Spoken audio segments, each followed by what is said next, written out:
A New York City point guard will give up his girl and his chain before he give up his dribble.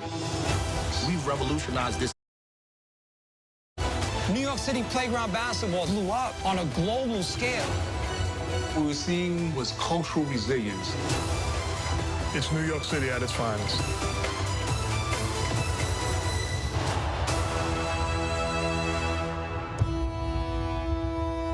There you go. What's good, everybody? We are back live from Vegas for day 2, Showtime Basketball at the Blue Wire Studios here at the Wynn. I'm Josiah Johnson. We got Jelani McCoy in here, and in the middle right here, we got the legends, the trendsetters, the men who are responsible for us getting bags, too. So we got to thank y'all. Okay. You did. You got to thank y'all. All the smoke. Matt and Stack in the building, day 2, Las Vegas. We are here doing it. I'm excited, y'all. How's everybody's evening? Ooh, how was your evening? My night was awesome. Okay, it looks like it this morning. I feel even better this morning. Yeah, you look like it. Wake and bake. You was already baked, though, before you woke. No, I actually slept that off. Did you? Yeah, it's day 2. I'm ready to get back at it. Okay. I'm fried. It's been a long week. I ain't gonna front. It's been a long week. A lot of energy, man. Yeah, I'm burnt out. We've been here since last week. So everybody is out here cooked at various levels and stages, but we had to come to y'all, bring y'all this goodness because we know y'all need it. So Matt Stack, first I got to just hit y'all. What's the vibe in Vegas for y'all? What's been going down for y'all this NBA Summer League? Matt, I know you've been out here for a minute. I seen you about Friday or Thursday. You already looked. Yeah, I got here last week. I had to do some work for ESPN and then the MBPA this weekend, and then we just shot 100 episodes of All the Smoke in 3 days. So I'm just mentally spent, to be honest with you, Joe. But it's been good. I got to check out some Summer League games, catch up with a lot of people, politic, hang with the homies, smoke some good tree, and sleep. I really haven't gone out yet, so I don't really plan on going out. So it's kind of been a cool little business trip. Stack, how about yourself? I got it Sunday. I brought my daughter with me, so been slowing down with her. But for the most part, last night and the dinners we had been good enough for me, man. I've been enjoying it. I've been enjoying the dinners and the camaraderie and everything we've been doing together as a family, especially as a Showtime basketball family. And our show, All the Smoke, we've been killing it, man. It's been one of the best weeks we had since we started. So everything is good. I don't know. I don't go out either. I think my going out is the dinner. Yeah. Would you bring the party wherever you go? Yes, you a built-in party. Just add a little bit of strawberry margarita. Yeah, and also during the day of our shows, we indulge too. So by the time it get dark, I'm spent. Does this cough button work? Yep. Yeah. It's official. It's official. Blue Wire got at least the cough button, right? Yeah, shout out Blue Wire. Shout out Blue Wire. A phenomenal studio. Y'all see the background. We got it. It's fantastic. Jordan Harris been taking care of us out here. Jordan, we need some women in bikinis to stand right here by the window. That would be a lot better. Just to motivate somebody, we got a host. Can somebody call the host and make sure we get a couple of bikinis to go by the window? That'd be awesome. Actually, bikinis are options. So, Matt, like you said, you did about 100 episodes of All the Smoke out here. We're here for NBA Summer League. You had the #1 pick, Paolo Banchero, pull up to the show. Yeah. What was it like talking to Paolo, and what do you like about his game? I got a chance to watch him. A former teammate of mine, Spencer Hawes, told me about Paolo maybe when he was in 10th grade, and just watch. We got a big kid that is coming down the pipeline that could do everything, and could be the #1 pick. And he told me this when Paolo was going to be a sophomore, I think. So fast forward, obviously he played at the Iverson game where you guys saw him and did his thing, and I was the sole one on ESPN that went outside the box and said that he could, I would take him #1. The Orlando Magic listened to me and only me and picked him #1. I'm kidding. But, impressed at the Summer League. Just somewhat his size, his speed, his ability to handle the ball, get to spots, not necessarily always make the shots, but just take the shots when he gets to his spots is what I'm looking for. You know, it's always kind of hard to judge guys in summer league because the majority of the guys they're playing against won't be in the league. So I just look for certain things, the way they move, the way they get to spots, handle the ball, go up and rebound, finish strong. So he's checked all those boxes. Getting a chance to sit down with him was really cool. Most of the time young guys are a little timid when they come on our show. So we just kind of hit the basis and, wished him well for his upcoming season. Stack, what you think about Paolo? I think he's ready. From seeing him at the Iverson game and from seeing him now to speaking to him, on our show, I think he's ready and mentally ready. I don't think from summer league games, I seen one thing I like about him. When they didn't throw him the ball at the end of the game, he was kind of upset he didn't get the ball. Yeah. You want to see that in the number one pick, right? You want to see that. So I think he got all the intangibles of being great. We just got to see it. And he got the buttery West Coast curl, too. Yeah, so He do got a buttery West Coast. Joe, your family would be proud of that. You already know. Yes. No gel needed. And I think he's going to do well with Jay Mose. Jay Mose is a younger coach. I've talked to him on set about Jay Mose. His eyes got real big, so that's a good thing for Jamal Mosley to know that he's bringing in the number one pick and he's excited about working with the coach that's there because, sometimes you can come in there as a number one pick and get the coach up out of there. Ooh. Yeah, Quick. Players got more power now. Yeah, you know what I mean? But it seems like he has Jay Moses' ear and they seem like have an organic relationship, so that's going to be dope. So who are some of the other guys from Summer League that have impressed you guys out here?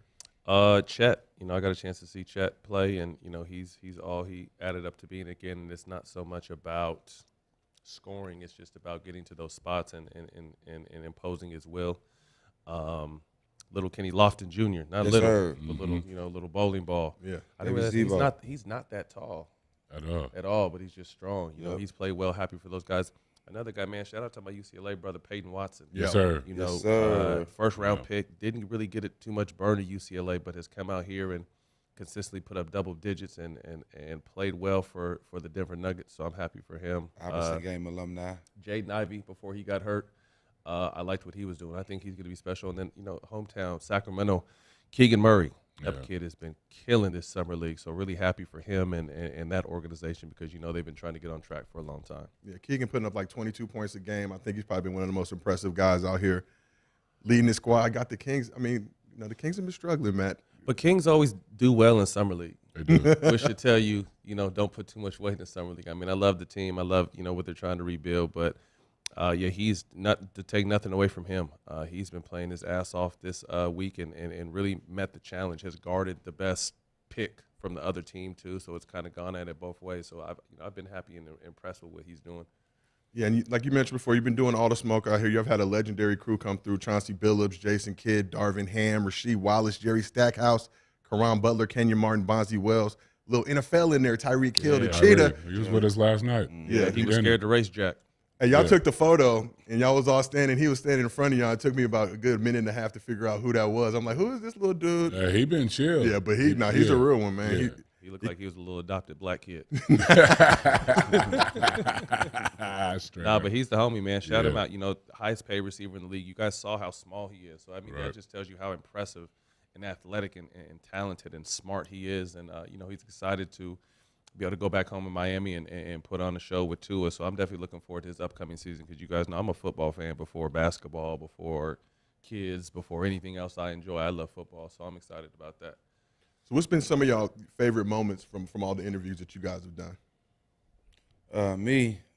Definitely talking to Kmart, talking about rookie year and, the stories he had. But, me and Bonzi are real close. We talk every day. So that episode. Powerful. Yeah, that's one of the ones, like the one with Kobe, I'm going to hold dear to my heart, you know what I'm saying? Because I know what he went through. I was right there with him the whole time. So, and for him to let it out, I think it was therapeutic for him. You know what I mean? And a lot of people going to get a lot from the episode. Man, I just enjoy kind of taking a step back and interviewing guys that we played with and guys that were a little bit older than us. It's a whole new league now, and I appreciate where the league is at, but I also loved where the league was when we came in. So it was just a kind of a different vibe, energy, and mindset to the way the game was approached back then. So I love kind of just going down memory lane with all those guys. And really, to be honest with you, we talked to guys that were very talented in the game, but you just don't hear them talk too much. So I was excited, starting with Jay Kidd, Darvin Ham, Bonzi, Sheed, even Karan Butler. I mean, these are guys that were very, very good all-stars, Chauncey, but you don't necessarily hear them talk. So I love that we were able to kind of break that wall down and have in-depth conversation with these guys that I know that our fans are going to want to hear from.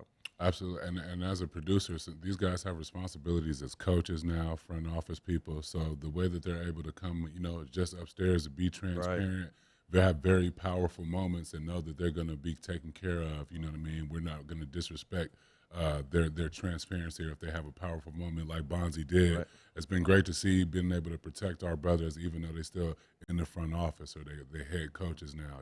They're bringing their kids to their sets. So it's the safe space line. It is. Obviously that's something Jack and I wanted to create. You coming on board and everyone else coming on board have only added to that. But I think that's a great point.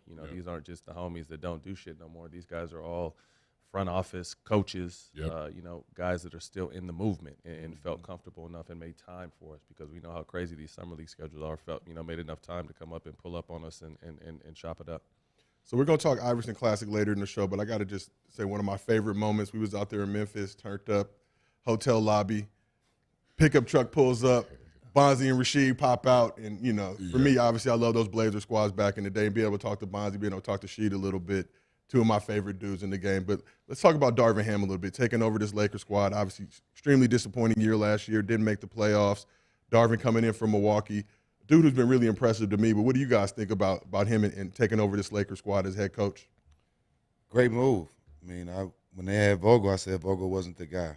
They needed a guy. You were adamant about it. You're not that guy, pal. And you weren't wrong. You know what I mean? And I just know what type of presence or what type of leader they need in that locker room, right? Somebody that's been there, somebody that has a voice that's going to be respected when he talk, and know he can back it up if he got to, right? And I think that's what guys respect, being held accountable. That's why people say sometimes I was uncoachable, but all the great coaches love coaching me because when they was going to get the effort out of me, they demanded respect, and they demanded respect, but they held me accountable, and they were able to do that. So.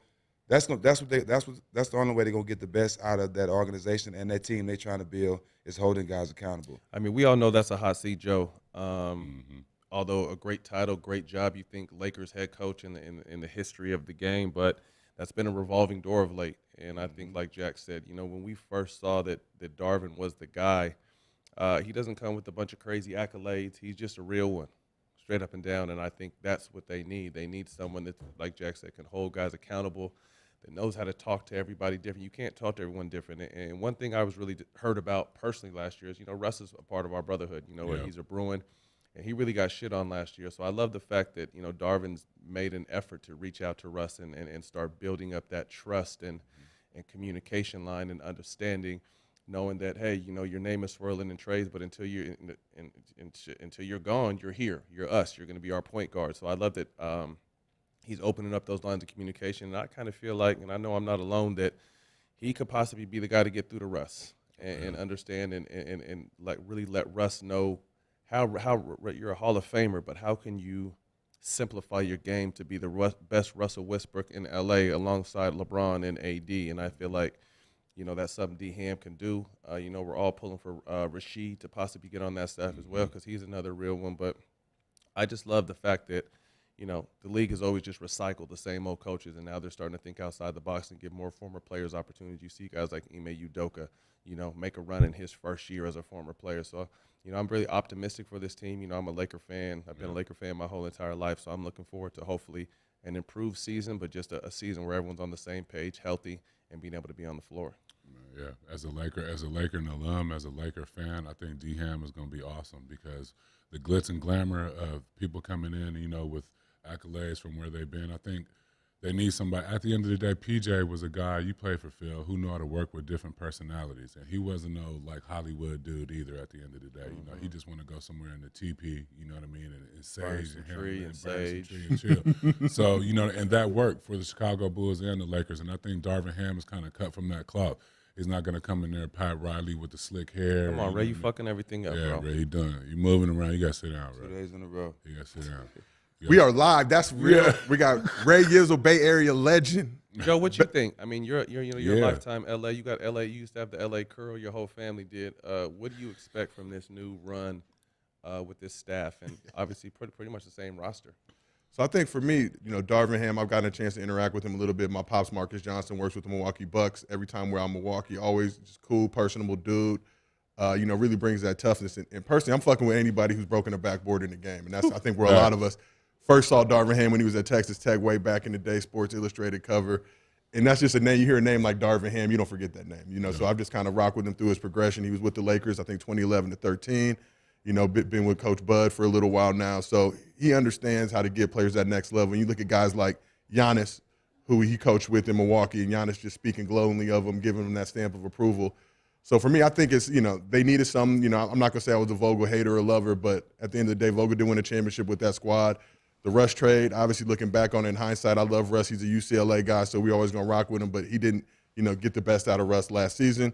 So I think I love when Darvin came in and the first thing he said is, I want, to hold Russ accountable. Yeah. And we're talking about sacrifice and what's going to be necessary to, lead this team, back to the postseason, bring them back to championship contention. But I like the move. I'm excited to see it. Obviously, anytime we can get a black head coach in there, one who's deserving, one who's experienced as Darvin, I'm rolling with it. But you guys mentioned Ime Udoka earlier, and he's been all in and out of the Wynn, mean mugging everywhere he goes, just kind of on that. He's ready to play again. He not over the finals. Yeah, and when you look at it, you got guys that are former players, and he kind of got some criticism early in the season for trying to hold guys accountable.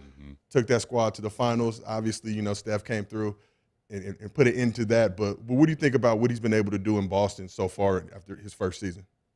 I think it's been amazing. You know what I mean? That's why more players need to be coaching. Right there, that's the perfect example.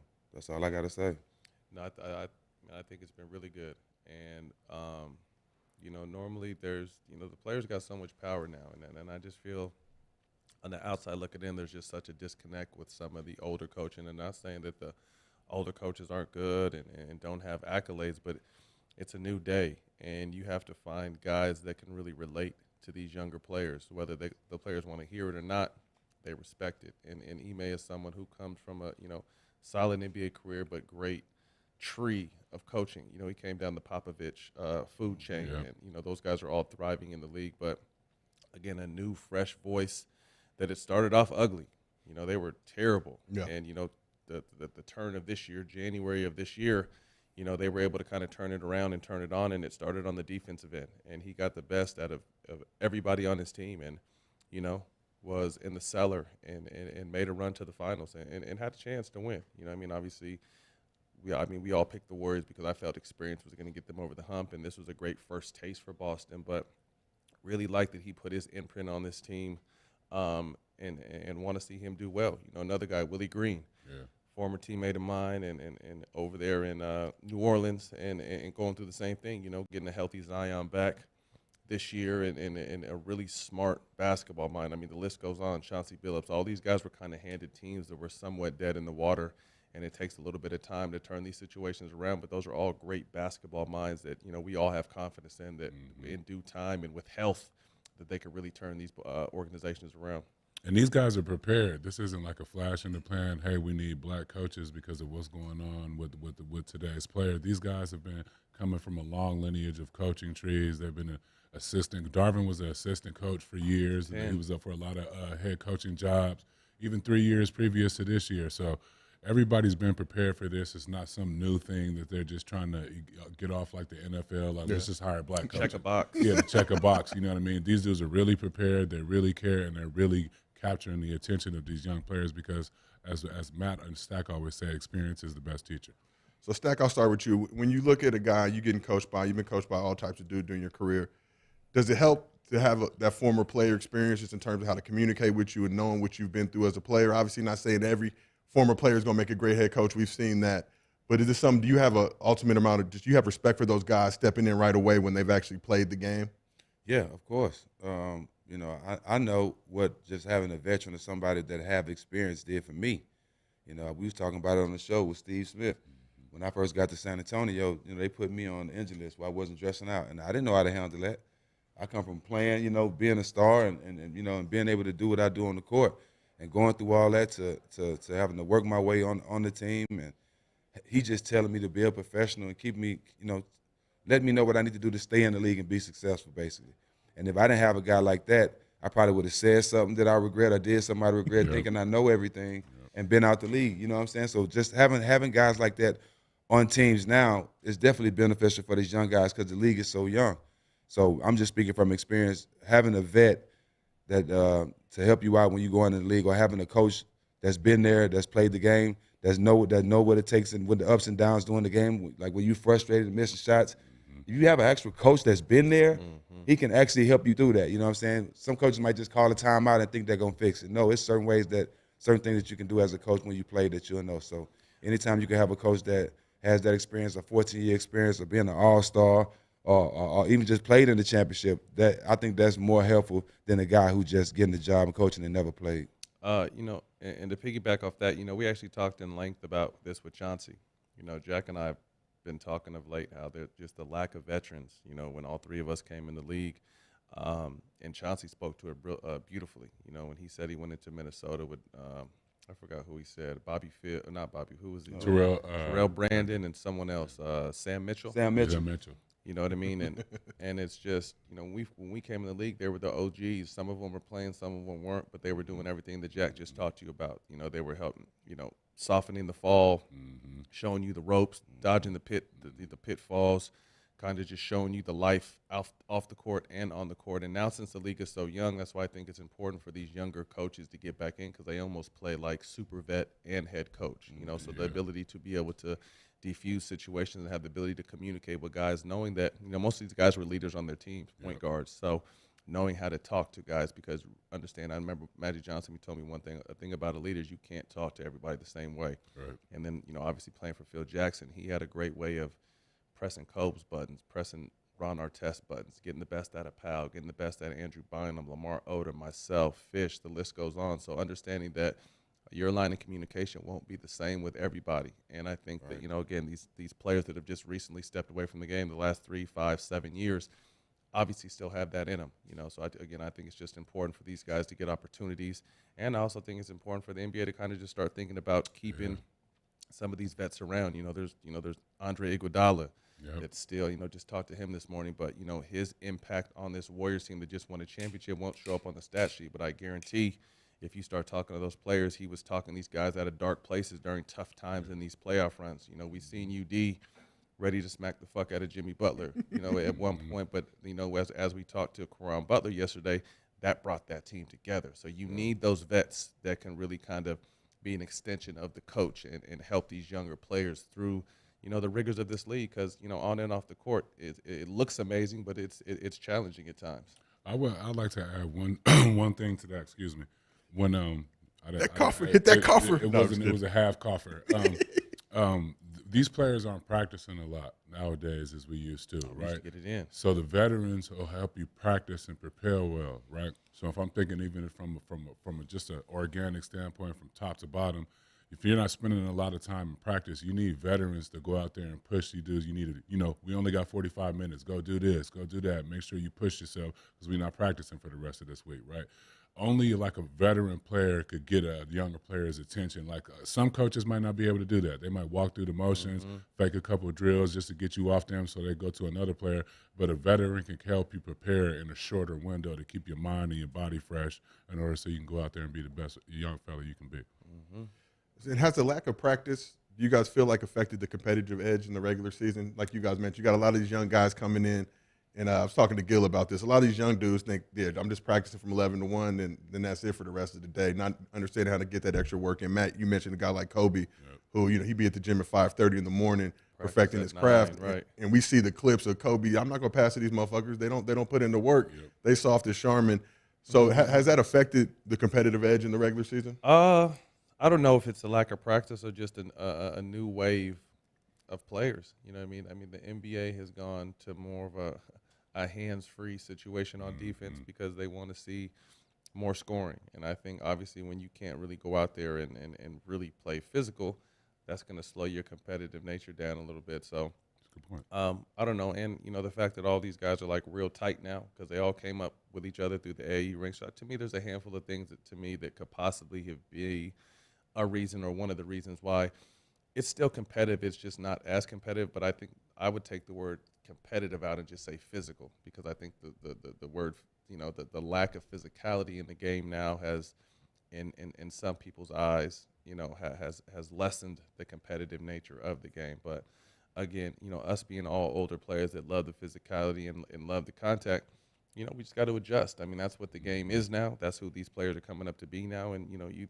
either adjust or get left behind. So, it's a Joe, it's still a great question. Who really knows why? But I just threw a few reasons out there. Well, I just think just now, because playing hard is a talent instead of being automatic, that's a big reason.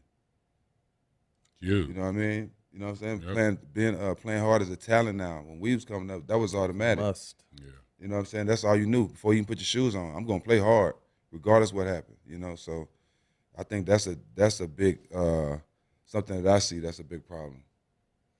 So we talked about former players making a move to front office and coaching, but now let's talk about former players making a move into what we call this new media thing. And you guys are really the godfathers of this game. Y'all knuckleheads, Gil, just in terms of real ones, like real players, guys that are gonna keep it real. I know when y'all doing all the smoking, y'all bring a guest on, it's not gonna be that generic bullshit that we'll see on mainstream. Right.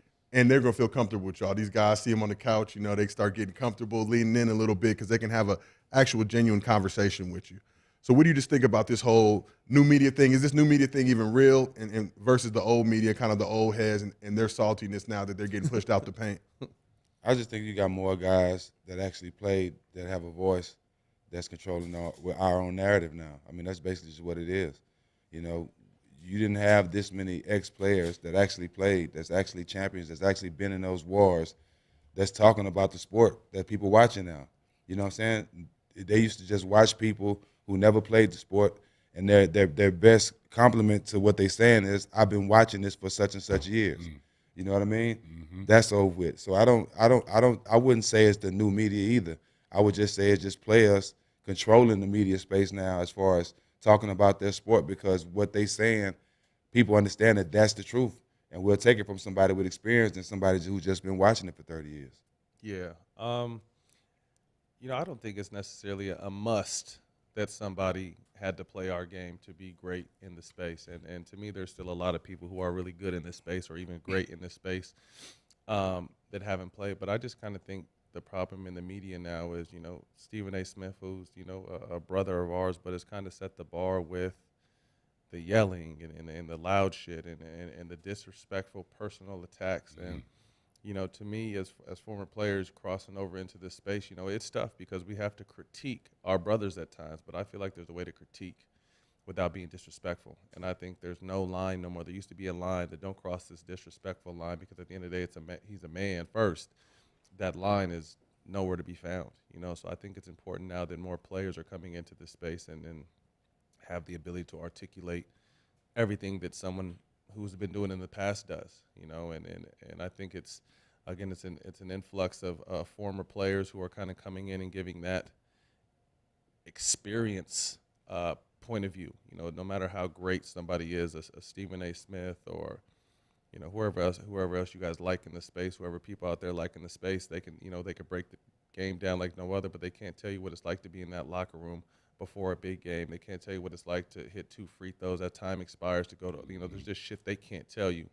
And, that's the bonus of having players that can, articulate themselves, but also give you the experience, because we've really been in the trenches and done that. So, again, it's just the lines are blurred, and, I hate that people can just kind of come in this space and be disrespectful and be rewarded for it. Right. Because some people are saying shit on TV knowing damn well if you said it in somebody's face, you're going to get the shit smacked out of you. Right. You know what I mean? So, a lot of people are saying stuff on TV or on the social media space that they would never say to a man's face. So I just think it's messy right now, and messy is being rewarded, and that's why it's important for more players to kind of come in and hold it down and let people know, like, you don't talk about shit like that, or you don't disrespect people like this. One, because you've always been like a Nick Wright. Nick Wright talks out of his ass all the time. And if he ever would have said something about me while I played, I would have slapped the shit out of him.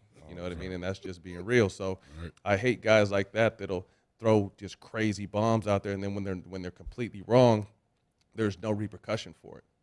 So it's just like there's the lines have been erased, and at some point somebody's gonna I just have a feeling someone's gonna get some hands put on them soon. And then again, Matt, experience is the best teacher all the time, except when it's young black males taking over the media space. There you go. Experience ain't the best teacher then. You know what I'm saying? But experience is the best teacher any other time. When young black males start to take over the media space, it's not the best teacher. That's why bullshit. I'm gonna hold off on the new media thing because this has been I've watched both of these guys. He's changing in a live page. He's remaining Switzerland and not alienating anybody. He's being all encompassing. Jack has done a good job of getting better and really taking this podcast game seriously and being a beacon of light for former players because at the end of the day, some of this is therapeutic, catching up with your boys, watching Jack able to talk the way he talks. You know, they obviously have two different styles, but it's the same person. So this has been great for just to see my brothers out here in the media space walking around like as themselves because I remember playing in summer league and coaching in summer league, and you can't walk around like how you want to walk around in the lobby. Yep. The GM is looking at you. The assistant GM is looking at you. They're trying to see if you're at the tables. You got to walk around in the team issue polo all day. You just you got to give up of yourself so much. You know what I mean? So it's been cathartic for me being here in Vegas, and I want to thank you. Cathartic? That's a big one. Ooh, I don't even man. know what that means. Right? It sound good. Yeah. Write the definition down. UCLA, you know what I mean? But it's been cathartic walking around and not needing anything from anybody. And I want to thank you two brothers, you know what I mean, for bringing me in, pushing me to work hard, and learn everything because I can walk around and look at a GM with a little booze on my breath, you know what I mean? It'd be 3 o'clock in the morning and I'm still good. Like, I'm still staying at the Wynn, you know what I mean? I'm still getting paid to come out here and do my thing. So I just want to thank y'all for that. I'll tell you one story, and I appreciate that, Jelani, because again, to be yourself is always important. Man. And you're 100% right, the way you used to have to move when we came in the league. But I took a cannabis relief session the other day, and I was coming back in the hotel, and I seen Adam Silver standing right where I needed to walk past. Yeah. And even though I'm 5 years removed, bro, I walked all the way around. No, you did. Yes, he did. I promise you, bro. Yes, he did. He would have got that contact with five. Five would have gave him a hug and all that, rubbed it all on him. Yeah, you can give him that. And you he can walked give by him that. yesterday. You can, and just he was the one person where I felt like, damn, I'm not even a fucking player anymore. What am I doing? But still at the same time, like I'm starting to do stuff with the NBA and the NBPA. And although weed is legal and I don't have a problem and everybody knows I smoke, for some reason I just didn't want to shake Adam's hand when I smelled like a pound. So I literally, like I was still in the league, walked all like an extra 10 minutes to my walk to get to my elevator just so I didn't have to pass Adam Silver the other day. But then I saw him on the elevator the day after and I was clean and showed love. We had a good conversation and he said he wants to come on All the Smoke. Yeah, he passed the other day. We tried to get him to pull in. He said he had to catch a flight, but we almost caught the commission yesterday. Hey, but I want to say one more thing about the new media stuff. It's enough for all of us out here to eat. Right? Don't let them put us in a position where we going at each other for their entertainment. You know what I'm saying? It's enough. We're in a great space. We have a time we controlling our own narrative. Everybody got a voice that people want to hear, and we all have our own platforms. Let's not let them push to the point where we beefing with each other to see who's number one. It's enough for all of us out here, bro. And I speak from a personal standpoint. Like, they sit back and love that shit. You know, like the shit I had with Pat Bev when he talked crazy about CP. I like Pat Bev. I never played with him, but love the way he plays, loves his energy, and like him as an analyst. And I just felt there was just no place for him to take personal, weak feelings and shoot at CP the way he did on national TV. So I said something to him, and, it was crazy how many players and older, particularly white people in the media space, man, I appreciate what you said, blah, blah, blah, blah. But that kind of behavior, as you've seen, like I said, I like Pat Bev, but that kind of behavior in words to what Jack's saying, they love that behind the scenes. And that boy was on TV like the next 6 or 7 days straight. Man. You know what I mean? And I'm not taking nothing away because I really think he's a great analyst who brings a great perspective, but it just goes to show when you come out here and you're disrespectful and you shoot at your brother, with your words or disrespect people. That's what they like because that's ratings, that's clicks, and just like Jack said, we don't really have to be taking each other down now because we have ways to really still get our points across without having to be disrespectful to our brothers. So you talked about, obviously, the Pat Bev, CP3 beef, but I want to talk about the Draymond Green, Kendrick Perkins situation. They might end up slapping each other. But that's what I was talking about. Yeah, and I love Perk, and even when Perk first started, nobody thought he could do it. Now he's really established himself as a mainstay on ESPN and everything he's doing over there. Draymond obviously got one of the best podcasts in the game. I think it's amazing to see a guy during the finals giving you that insight, recording, hey, I'm not playing up to the level I need to play to, and taking accountability.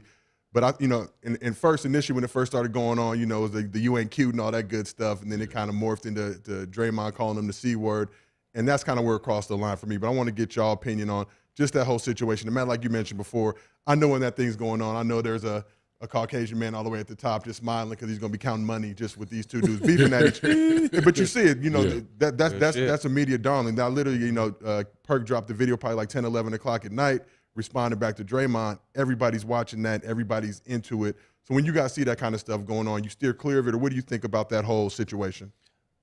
Go ahead, Jack. Well, I jumped on Facebook Live when Perk and Richard Jefferson got on there.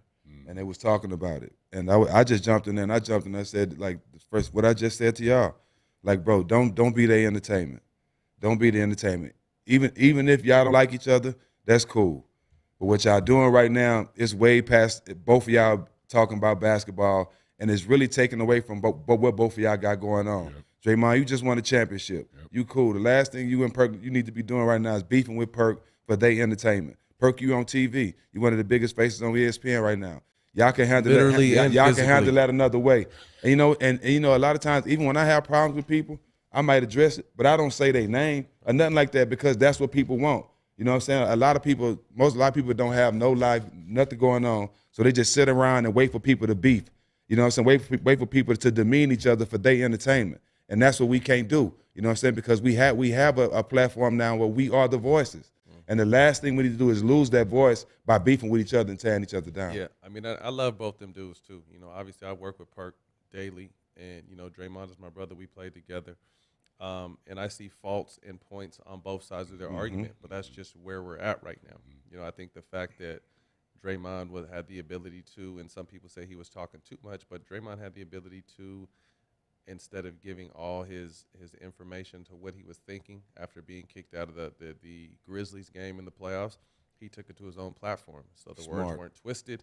The words weren't, you knew exactly how he felt in the moment. And I think to me, that's a part of new media. Well, I'm not saying he's new but I'm saying that's new. We've never been able to do that. We've never been able to hear a player talk directly to the world on his platform right after some crazy shit happened in a big game. So I love that. And then again, but if they would have lost, bro, they would have been killing. They would have fried. Oh, they would have fried. And I think a lot is going to. Draymond is going to have to take the good with the bad in this situation. Like a lot of people, and he even admitted he wasn't playing very well in the finals, but he was still on his podcast. Yep. Every single situation he got. Some people loved it. Some people hated it. Some people, you should be doing blah blah blah blah.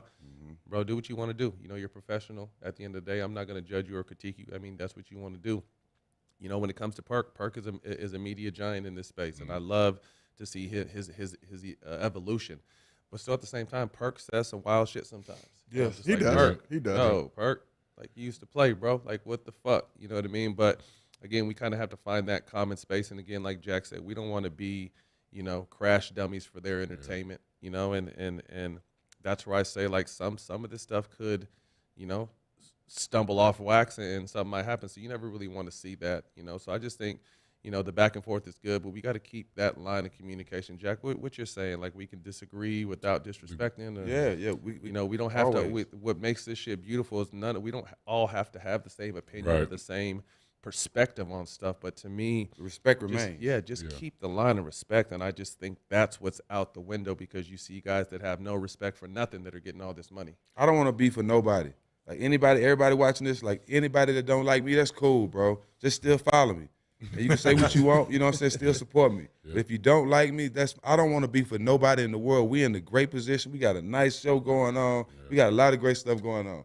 I don't want to be for nobody. Hey, look, one thing I've learned from working with these two and seeing the evolution of both of them and the space is that it's a responsibility. Yes. It's a responsibility, and it's a luxury to be able to hear to talk about your brothers, but, it's a responsibility to not be the person that's the entertainment for upstairs, you know what I mean?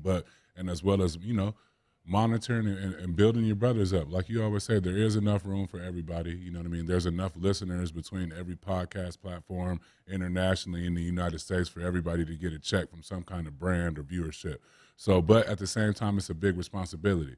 If we're going to we come behind the third wall and, as players in this new space, the ones that can articulate themselves, there's a responsibility that comes with that. So just know that. And Josiah, me and Matt's voice also has become bigger than basketball, right?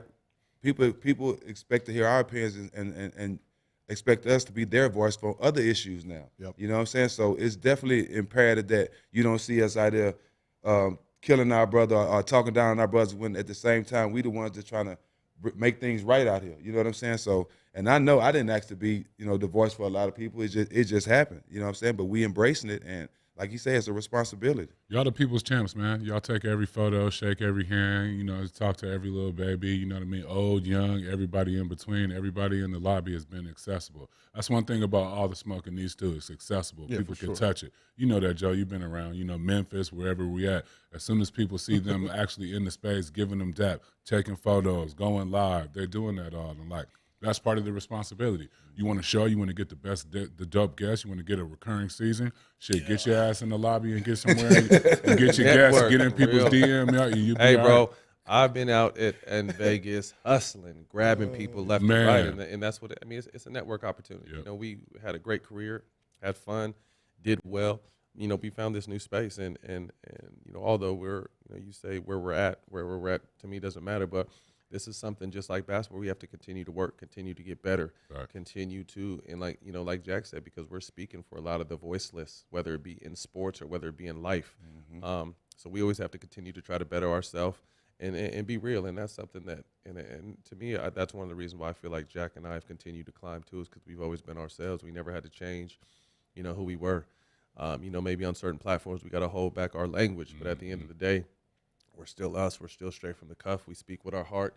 We may not always be right. Paul Pierce is alive. After last night, he's alive. OG Burn. I think he might be still wearing the same shit he had on his dinner. But we not judging nobody because Paul had a good time.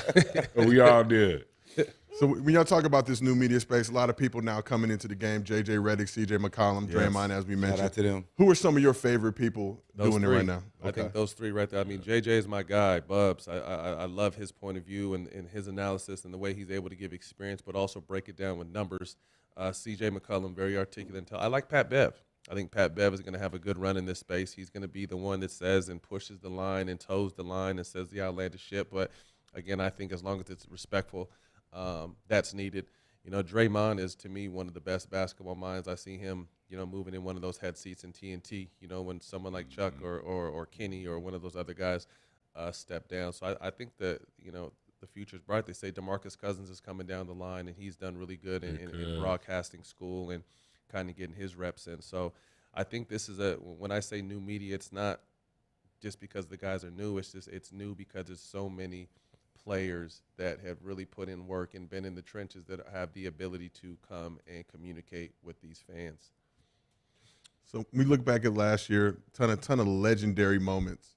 Just want to hit all you guys. What was your favorite moment from the NBA this past season? That's tough. That's tough. Come back. Mine's Clay. Okay. Obviously Clay being gone for 900+ days. No one just the world is better when Clay's happy and Clay is playing basketball. Yes. He's a purist, just a great guy, selfless guy, and to know that he missed 2.5 years of basketball. And I said at the beginning of last season, if the Warriors can come back with a healthy Clay, they're my favorites to win a championship.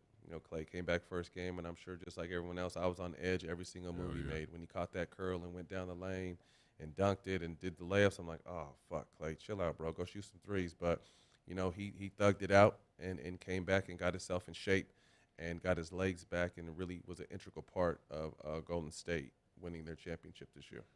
I'm going to go to my Lakers.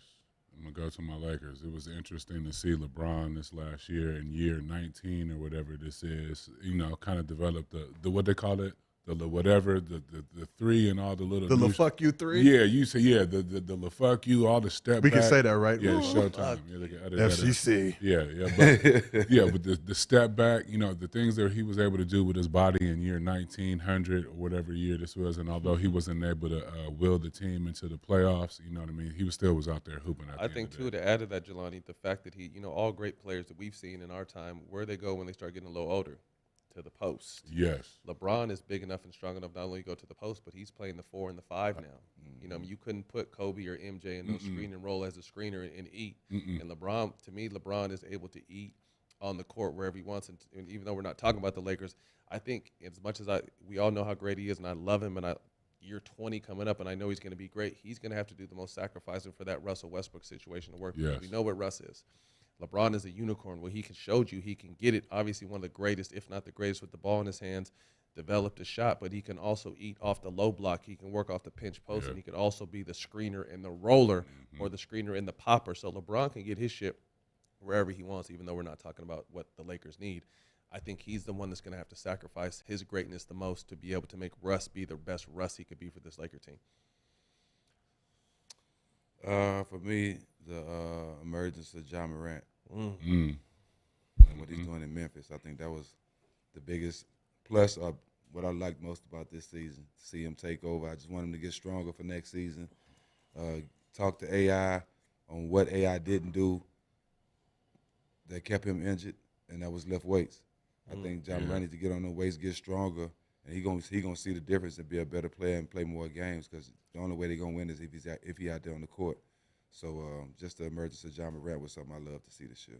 He got to stay off the flow. Stay off the flow. Stay off the flow, dog. And what y'all think about Ja in the offseason? He seems like he's been having a fun offseason. We've seen the videos, him turned up with the family stuff. I love to see, you know, guys taking that off time. But also, you know, things like tipping the waitress $500, and that's just what I do. You know, Yeah. I mean? But that's what we all, you know what I'm saying, that's what we do. It's not recorded all the time. But Right. you got a lot of basketball players that I know for a fact that come from these areas where we come from, and once they get money, that's the best thing we love to do is help people at a restaurant, somebody on the side of the street, anybody unfortunate, especially when we got cash in our pocket. That's just what basketball players do. I ain't saying all of them do, but a high percentage that come from the ghetto, when we get money, we pay it forward. We give it back. And another thing, too, I mean, I think just from kind of the wildness side, you're seeing some wild stuff on Instagram from some of these younger players, and it wasn't not like they're doing new shit. We was doing the same thing. It just wasn't on camera. So, you know, my message to these young guys is just don't tell on yourself. Man. You know, at the end of the day, There's a couple of have fun, people. live your life. we've also seen that side of it. Yeah. So, Because I Digital mean, hygiene. You know, Get your digital hygiene together. you know, there's some guys that are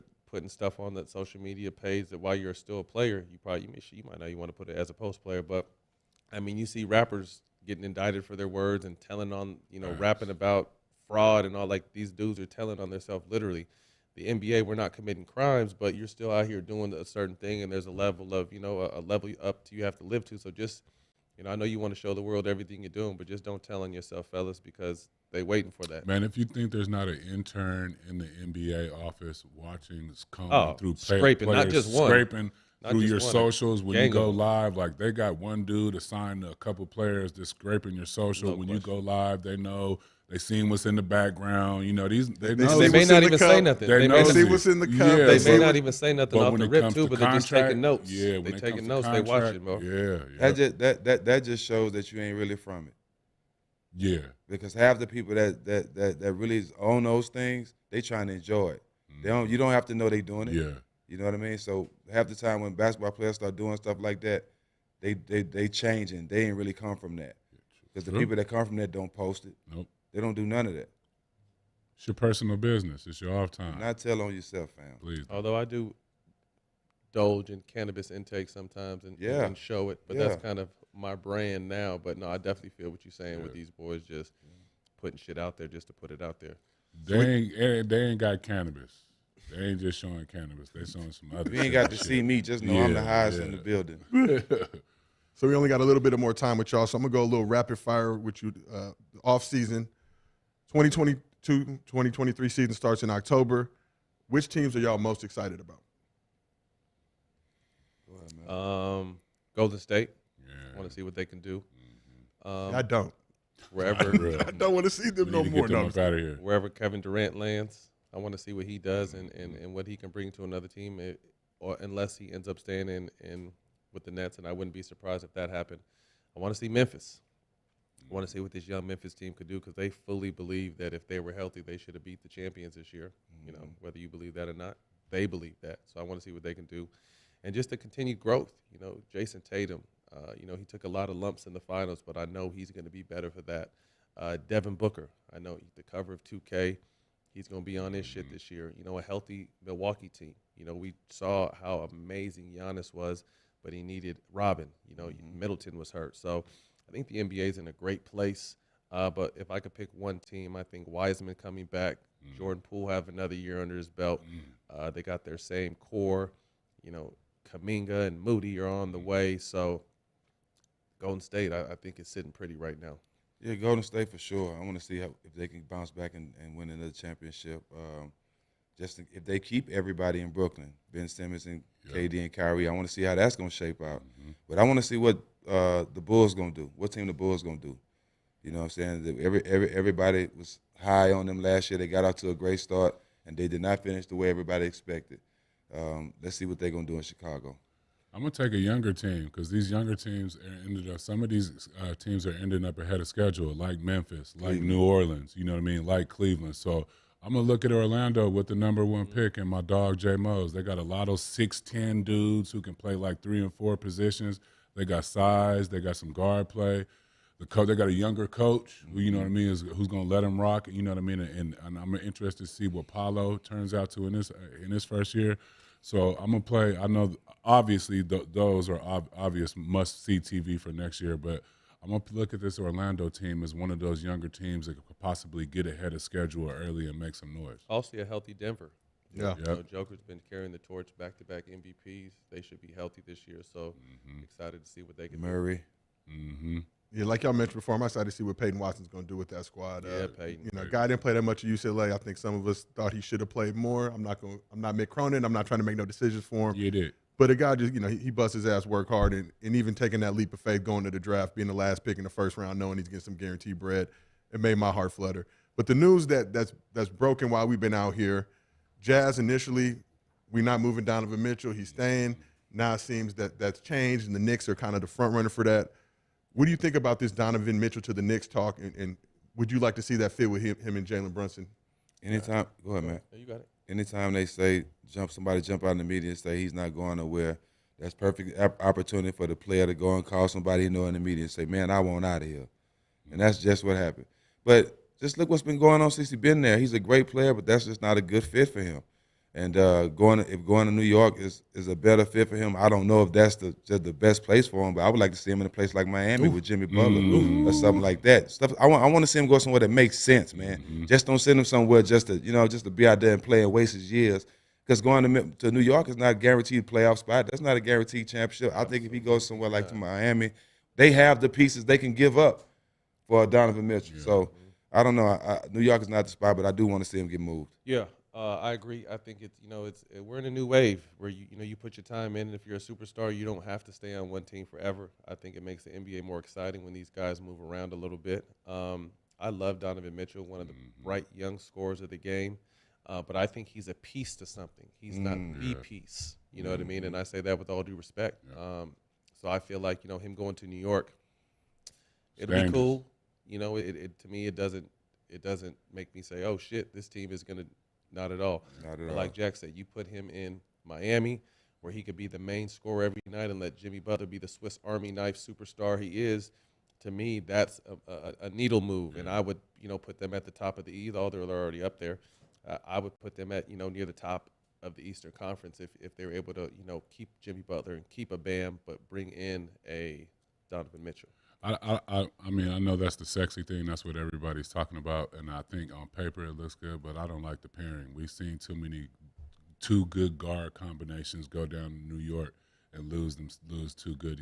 They've done a lot of point guards and went there and lost a lot of their good years. They had JR was down there, you know what I mean, shooting up a lot of balls. I just think that although that sounds good, that might not be the right place. We don't know what Jalen is going to look like in this first year as a primary ball handler and one of the maxed out guys. A lot of pressure. Yeah, a lot of pressure in New York. Pops is on staff, you know what I mean?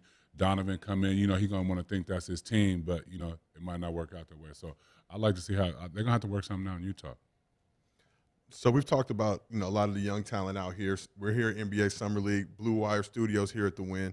Talked about Paolo, Iverson Classic alumni. Yep. When we looked at that 2022 game this year out in Memphis, Stack, you were out there, Jelani, you were out there, I was out there, Matt, you were there in spirit. What impressed you just from that game? Who were some of the guys that we need to be on the lookout for that are going to be here in the next couple of years doing their thing? Shit, all of them. Like in this year's draft, what was it, 7, 8, 9, 10? They were. We had 22 in this draft from the last 2 years, so 22 players. You need to be checking on these dudes in their college careers now. A lot of these are going to be one and dones. The kid that's going to Tennessee, I'm blanking on his name right now. Brandon Miller, or no, am I tripping? DJ Jefferson. Oh, yeah. Started as a non-commit, ended up playing in the Iverson Classic, killing it. Yep. NBA scouts drooling over him, got a scholarship to Tennessee. Yeah. So it's hard to say because you might as well just watch all of them because, like you said, it was 30 players this year, but sprinkled between all the rounds and free agent deals and summer league deals. So I would just say go on Showtime Basketball or the Iverson Classic website and just look at that roster and take your pick because it's probably going to be 10, 11 dudes in the league on there. Yeah, and we had a lot of the top players, but like Paolo and Chet and their class and the class before, you can tell that all these kids had being a pro on their mind. The way they came into work, the way they prepared, the asking questions, getting their work after and before. And, one year we had Rasheed, and Rasheed really had these kids working them, letting them know what they need to do. So I just think everybody that come through that Iverson game, they all leave with something, but you can tell that these guys got NBA on their mind and they ready to work for it. So obviously got to talk about Hansel Emmanuel, who was out there. Oh. And this is the thing, man. AI said it at the awards banquet. Said it in the locker room after the game. But just to see the love that AI had for Hansel. Mm-hmm. For those who don't know, Hansel was missing one of his arms, but out there didn't let that deter him. I remember we were watching the pickup scrimmage game. His team was down 4. Yep. He hit like a 30-footer. Got a steal. Yeah. Threw a nutmeg. Somebody went on. Yeah. It's impressive. It was impressive to see the kids' reaction to Hansel. Yeah. They was really looking up to him, bro.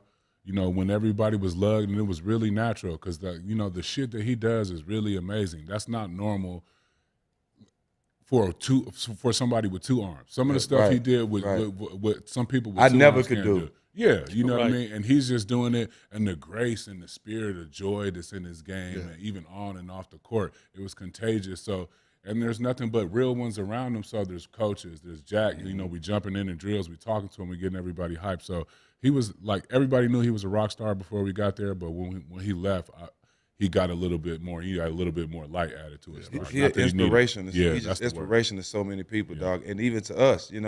Seeing him compete like a get steal and to hit the game-winning 3, falling down with 1 arm, bro. Like it's just come on. I can never make an excuse a day in my life, and nobody else should. And he should be a prime example of that. So shout out to him, bro. Right. So got a bit of breaking news, guy. We'd love to talk more Iverson Classic, which we got to let you go in a second, but got to hit you on this. Restricted free agent center Deandre Ayton has agreed to a 4-year, $133 million maximum offer sheet with the Indiana Pacers. Money. Yep. And my favorite thing when Woj tweets, he got to now list all the agents. They got the strong arm. So his agents, Nima Namakayan and Bill Duffy from BDA Sports and WMEA Sports tell ESPN, the Suns are on the clock now. They got 48 hours to match the largest offer sheet in NBA history. They're not going to match that. He out. That's because it's a good look. Indiana used to bigs, Hibbert, Davis boys. That's going to be a big loss for Phoenix. It is. Phoenix, doing some work before I came out here before the draft. Phoenix, from what I heard from sources, Phoenix felt like they could replace what Andre Ayton did. And I was like, well, who?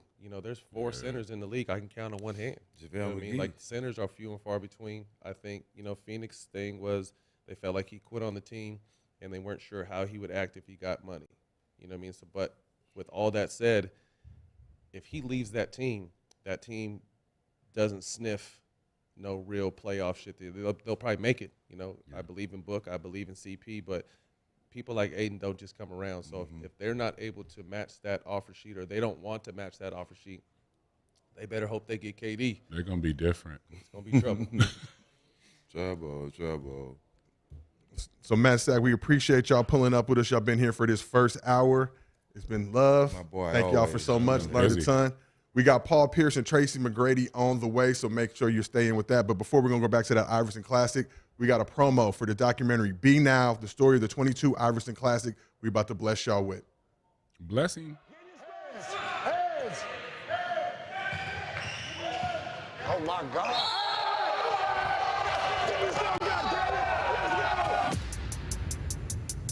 This is widely considered the most competitive environment in high school basketball. Some of the best talent across America on display. ¿Cómo te digo? Algo bien grande. We have a lot of pros that come about this game. When you come here, show up and show out, it's eyes everywhere. And then a lot of people don't get this opportunity.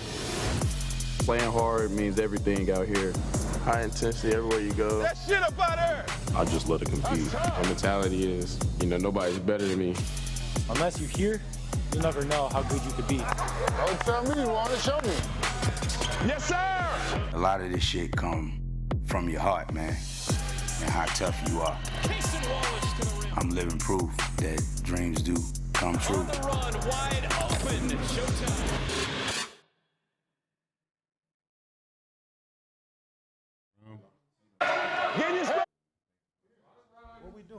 We out here. This is live.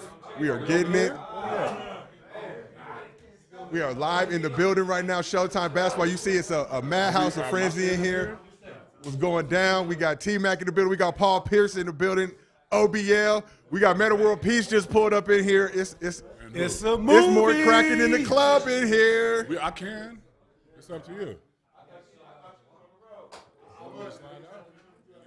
We appreciate y'all. This is live. This is what y'all get to see. I'm out here firing off heaters. Yeah.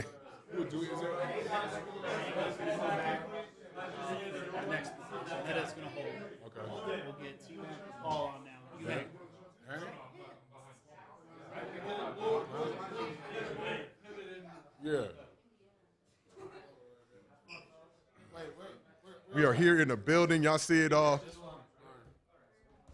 mine. I'll open this one. All right, let me wake up.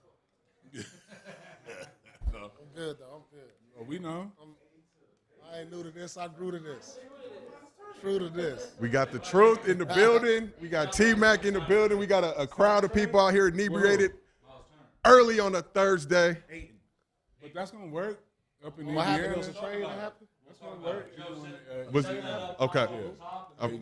We are here live, Blue Wire Studios at the Wynn. We appreciate y'all plugging in with us. We got a legendary crew up in here right now. Yeah, we are back. Yeah, we are cooking. This is what happens when you do live stuff, all right? People pull up. We got NBA legends in the building. Legend. Two of my favorite players. T-Mac, you out here for the OBL. Pierce, you out here. The Truth, you out here with Showtime Basketball. What's Vegas been like for you so far? Vegas been hot as hell. Turning up, getting good food, watching some decent basketball. But I'm looking forward to the OVL. Hey, I was there a couple weeks ago came in and blessed UCLA. me, man. I appreciate that, bro. Nah, I'm coming this weekend, dog. They was turned up. It's going to be fire this weekend. We got the 22 best from the season, and somebody's going to go home with $250,000. That's a decent bag, T-Mac. That's a nice bag. That's a decent bag. I should have jumped in that there. might $250 cash. When we was playing, if you would have put this out there, there's a couple brothers that would have took you up on that 250 because you lose that on the Boo-Ray plane. You can lose that on the plane. Listen, I've been on that plane when that Boo-Ray table's been 250. Yeah. That's why I wasn't involved. On the side. There's no way in hell, bro. I'm not about to be $250,000 not on in the a card plane. game, bro. No.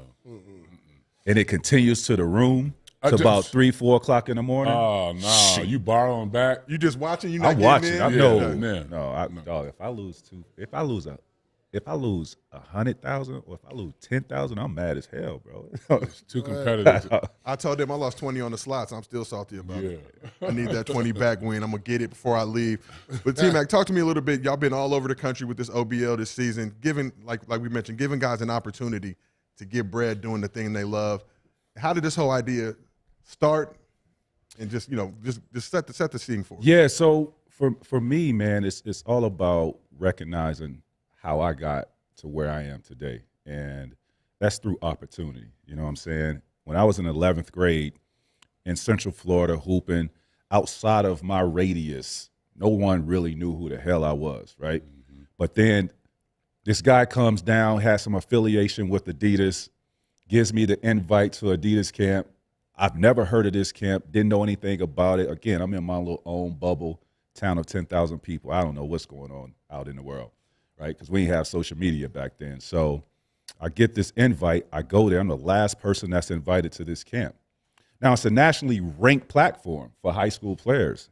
And I play guys like Lamar Odom. I think Run was there, like these top guys in the nation. And I ended up being the #1 player in the nation after that. Okay, wow. Right? So it wasn't that I changed my game. Only thing that changed for me was the platform. Yeah. Right? So I know a lot of these guys out here deserve that platform. A lot of these guys still got game, and Paul seen it. Like, these guys can play at elite level. So I just thought, everybody can't play in the NBA. It's only 450 of us. Guys play across seas, but there's an ocean of talent, untapped talent, that I think I could create something to where me as a basketball fan and the non-basketball fans can be entertained watching one-on-one basketball, and that's why I came up with this platform. I mean, the league has been sensational. I've seen some of the stops y'all out at Poly Pavilion, you know, high-level events, New York, all over the country. Who have been some of the guys that have been most impressive for you to be able to watch now and kind of see these dudes out here chasing this bag, trying to get this bread? You talking about in my league? Yeah, in your league. Well, the 22 that are here are really freaking good. Okay. You know what I mean? They really, they really good, man. And I'm talking about, there's probably 1 or 2 that can play in the G League right now, right? And that's what it's all about. It's about that opportunity, creating an opportunity for them. I don't know what's going to happen for these guys outside of OBL, but I hope, you know, they get an opportunity to, you know, play in the G League or something like that. Even the overseas bag will be nice, you know, for some of these players. You're creating opportunities not only for the G League, but basketball is international. They got a team in countries all across the world, so you might be able to rock out an OBL, pick you up at like 250 bag and head overseas, and, you know what I mean, make a little nice career for yourself. That's great living. Ain't a bad living. Yeah. OBL out here Friday and Saturday at the Dollar Loan Center. Make sure y'all pull up, come support, man. It's gonna be What time y'all start? So tomorrow we at 3 o'clock, and then the main event. I mean 5 o'clock tomorrow. Then the main event on Saturday. That's when it really goes down. That's at 8 o'clock, 8 p.m. baby. You'll see me pulling up. Yeah, we gonna be out there. $250,000 cash for one player, bro. They give it. You ain't got to split that straight cash, homie. Straight cash. You know how emotional that's get gonna some be of that for Adidas. that dude? Is that Adidas T-Mac money, or is this raised from sponsors and everybody? Or is this a personal? This whole operation has been T-Mac. This is all me. This ain't no invest. You see that man right there? Yes. My production company right there, Yes. Hard and Hustle. Yes. This is all T-Mac. You see, and that's typical T-Mac. T-Mac like to do things with T-Mac. That's why we call him T-Mac. You know what I mean? Man, yeah. You gotta in the most positive way, not in a selfish way either. You gotta invest in yourself, bro. Yeah. Now we've seen some of those regional winners. They get to sit on the King's chair, getting blessed with like 10 grand, I believe. So we went to 6 cities, and from those cities, we'll start off with 32 players on Saturday, and then by the end of Saturday, we have 8 players. Those 8 players then play for the championship on Sunday. The winner will win $10,000, and the top 3 gets the invite to Vegas. So that's how we do it. That's beautiful, man. So even if you don't win you the got regional, a chance to you got to get that bread back, like you lost it on the Blu-ray tape. And then even on top of that, I chose. We call it the commissioner's choice. I chose 4 guys, that I invited out that I felt like, can represent OBL in the championship as well. And what does it mean to you to be able to give these guys this opportunity? There's a lot of guys, like we mentioned, they could be playing in G League, they could be playing overseas. A lot of them aren't, just to be candid, but they have opportunity now to come and play in this league, show the skills that they got, and be able to walk away with some bread. Yeah, I think for me, man, that's what success looks like. You know what I mean? When you're blessed and have these opportunities and put in a position to help others, why not? And that's all I think about, is just really elevating the culture of basketball and really giving guys hope and giving them opportunities. So to me, that's the high level of success that I always want to reach and preach about. So you made a huge splash with this first season, almost done. But what does the future look like for the OBL? Well, the goal for me, just picture OBL in this way is once we identify what the model is here in North America, right? And we identify that, then we start licensing that out to other countries. Okay. How many countries, I don't know. Just enough to where they identify who their ruler of the court is, and we come together and we create our own OBL Olympics, right? So give these guys here in the States an opportunity to play against, somebody that's in Germany or in London, China, in the Midwest, in China, right? So because we always talk about who's the GOAT of basketball, but it's in a 5-on-5 setting. I want to find out who's the best basketball player in the world. One-on-one. One-on-one setting. One-on-one. How important is we talk about when you came up, or you're during the genesis and becoming T-Mac, were you a ones guy? Is that why it was appealing to you? Even when I got to the league. I'm sure, Pete, you played. Yeah. I'm sure you got some one-on-one wars. You didn't want to be on that island with T-Mac. No, not with the hang dribble and the kick. He might kick you. Yeah, he might kick you if you laid on the jump while through the hang dribble. No. Guarding mid-post, I'm like, oh here he goes. Yeah, but no, I even as a rookie coming into the league, my teammate was Doug Christie. And Doug Christie was a premier all-star. Defender. And I knew if I played him one-on-one every single day, that I'll be able to get my shot off, and I could learn different things of how to create space and get my shot off on anybody in the league. And that's what we did. Me and Doug played one-on-one basketball after practice every single day. Man, I don't know if you remember during the lockout year, me and you were both on Orange team in the pyramid. And I remember that. Remember that? I just used to give it to T-Mac and just watch him cook from the wing, because that's what he was. There was no play. Give it to him. Remember that. He gonna do the thing from the wing, and I'm gonna try to follow in there, get a tip jam. He might give me something in the dunker spot, but that was a blast before that lockout. I was like, tell you, when I first ever saw you, I was a counselor at ABCD that year that you played, and I was I believe it was the All-Star game. I didn't really know the players. I just saw a kid on the breakaway. You windmilled it, and a dude chased him down and fouled him. So I seen him dunk on windmill on somebody and won. Like I never seen that before. Yeah. He windmilled on somebody and won, and I was like, "Who is this kid right here?" And I was like, "That's Tracy McGrady." I was like, "Oh, he cold." Yeah. Then next thing I know, he in the league. And next year, I'm still in college. That was the same thing. I was like, oh, he's in high school. He was slim. I was like, yes, he was the skinniest dude out there. I'm like, he was killing. Then after about 3-4 possessions, I was like, nah. I was a counselor that year. He's different. Those are days, bro. Man. So you mentioned OBL and going international and all that good stuff, but I got to know, what about the women? We need that women's OBL. What's cracking? So, yeah, we're definitely going to put that together. We can't leave out the women. I've been talking to Cheryl Swoops about spearheading that whole project. She's a pioneer in the women's sport, and that's something that will be added to OBL next season for sure. Dope. All right, real quick, I'm gonna do a rapid fire thing with y'all. Obviously, OBL is one-on-one. Y'all two are the best one-on-one players in NBA history. I'm gonna give you a list of guys. You tell me who would win a game of one-on-one. Okay. I'm gonna start with you first, T-Mac. Then I'm gonna go to you, True. Okay. Kareem. What, me and Kareem? You and Kareem one-on-one. I bust Kareem ass. How about you, True? I think I'll get Kareem, because if he got to start at the top of the key, yeah. You know what I'm saying? We're not starting from the post. No, we're not. We starting from the top of the key. That's not it. No. I got Kareem. He extended the hook to 15 feet, though. He can't shoot. Nah, he's not going to be able to just dribble to the rack. I had to stick up for the big fellas, man. Sorry, I tried, y'all. T-Mac versus Michael Jordan, one-on-one. I'll win some games. I'm not going to be naive and say, I'll smash Jordan. Nah, I mean, I'm a realist. I'll win some games now. He ain't going to shut me out. I'm going to win. True first, MJ. Jim J got me. You know why I say this? Because he gave me a 40 ball, and he was 40 years old. I was like, oh, man, come on. Well, you was talking shit, telling him he shouldn't come back. When the first grumblings came back, Paul was like, he better not come back. He like 40 years old. We're going to kill him. But you know what? I was working out with him in Chicago when he was trying to come back. Yeah. And, he talking to me, and I'm like, damn, what I'm going to say to Jordan? I got his poster all over my walls. Like, if Jordan say something to me, it's hard for me to talk shit to Jordan.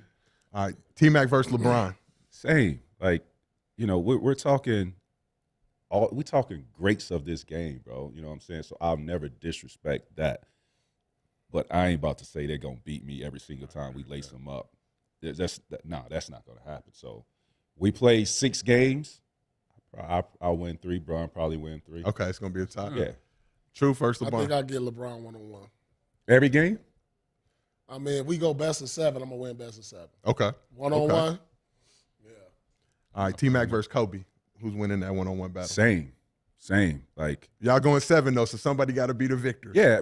So, again, I can't sit here and tell you who will win. I just know I'm going to get my fair share of wins.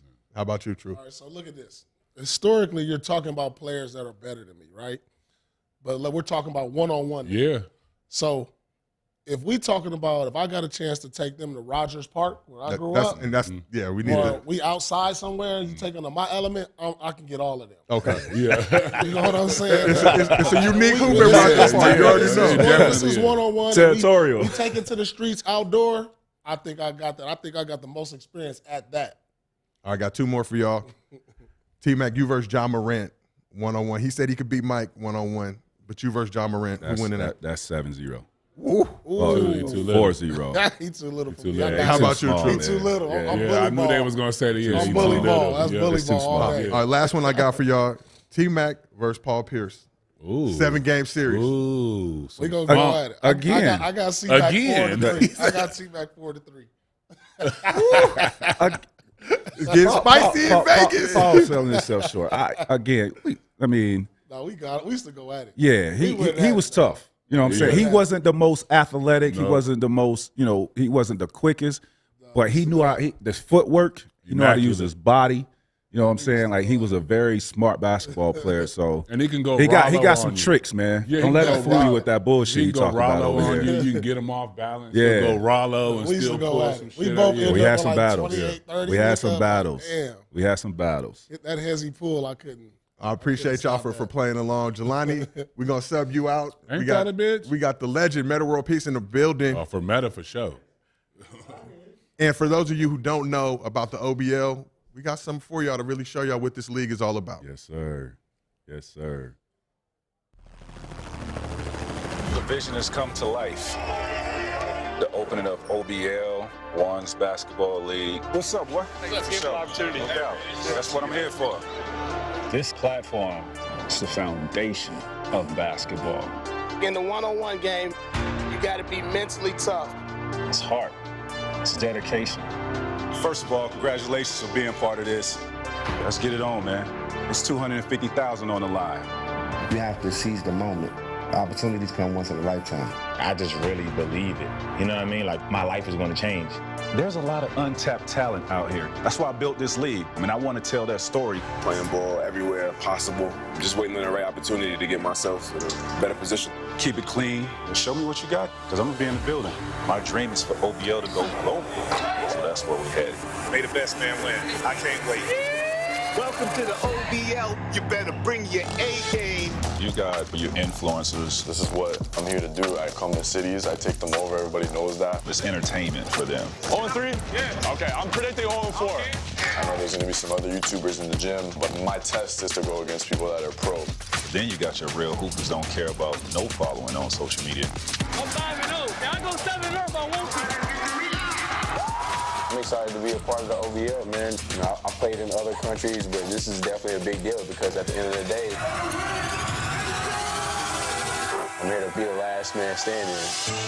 In this journey to the championship, the #1 guy will get $10,000 for winning that region. The top 3 guys from each city is going to get the invite to Vegas to win $250,000. It's a big opportunity to get my name out there, to have people see my game. It's everything I thought it was going to be. Who in the fight? Say bye-bye. A bunch of dog fights. Guys scratching and clawing. Get to the top, man. You open that door, I'm coming through. These are real people with real money on the line. Bigger than that is the exposure that you can gain from this. I'm the type of guy you want in this league. It's about allowing them to tell the world who they are. This is the opportunity I needed just to show what I got. At the same time, it's still not over yet. It's just the first step. This is hers. By the time we reach Vegas, think everybody is going to catch on. This is going to be the hottest thing that you'll ever see in your city. See y'all in Vegas. Because we coming. He could have played if he just kept his head. We back out here live from the Blue Wire Studios at the Wynn in Las Vegas. We got T-Mac, we got Paul Pierce, we got Meta World Peace in the building. OBL is out here Friday and Saturday. If you're in Las Vegas, Friday, 3 p.m., pull up to the Dollar Loan Center, Henderson, Nevada. And then the championship game is going to be on Saturday, 8 p.m. It's going to be streaming on all the OBO platforms on social. Make sure y'all check it out. Tune in. So, Meta, we got you in the building, man. We were talking about one-on-one matchups. I gave him some tough ones, but who were some of your favorite one-on-one matchups at the Wing when you were playing? I mean, two of them right here. I mean, two of them right here. But it was incredible playing against a lot of guys. But I think, obviously the easy guys, LeBron, all those guys. But I mean, when our era was different. I think our era we had a bunch of wings too. Yeah. Stackhouse. What's up, Deshaun Leonard? Even for Deshaun Leonard was nice. Yeah, we had everybody. Every night I felt like it was somebody. Yeah. So who was y'all? I'm gonna go all three of y'all. T-Mac, I'll start with you. Who was your favorite one-on-one battle when you was hooping? Why? Because I know there's nobody in our league that takes the challenge on the defensive end like he does, right? Like he thrives off of myself and guarding myself, Kobe, Paul. Like he loves that. So when you have that type of mentality on the defensive end, you're gonna have to match that along with his tools, right? He's strong. He got strong hands. He's long. All the tricks of trying to cross over and do all that, he ain't going for that, right? So you gotta have a strategic game plan when you're playing against him. And it was some great battles that we had. He got the best of me sometimes, and I got the best of him sometimes. He definitely got me more. He definitely got me more, but yeah. I actually hated playing against him because it was just something about when me and Meta played against each other, I know some bullshit was about to happen. Like something. I mean, it was a game, he pulled down my shorts. In another game, he tackled me.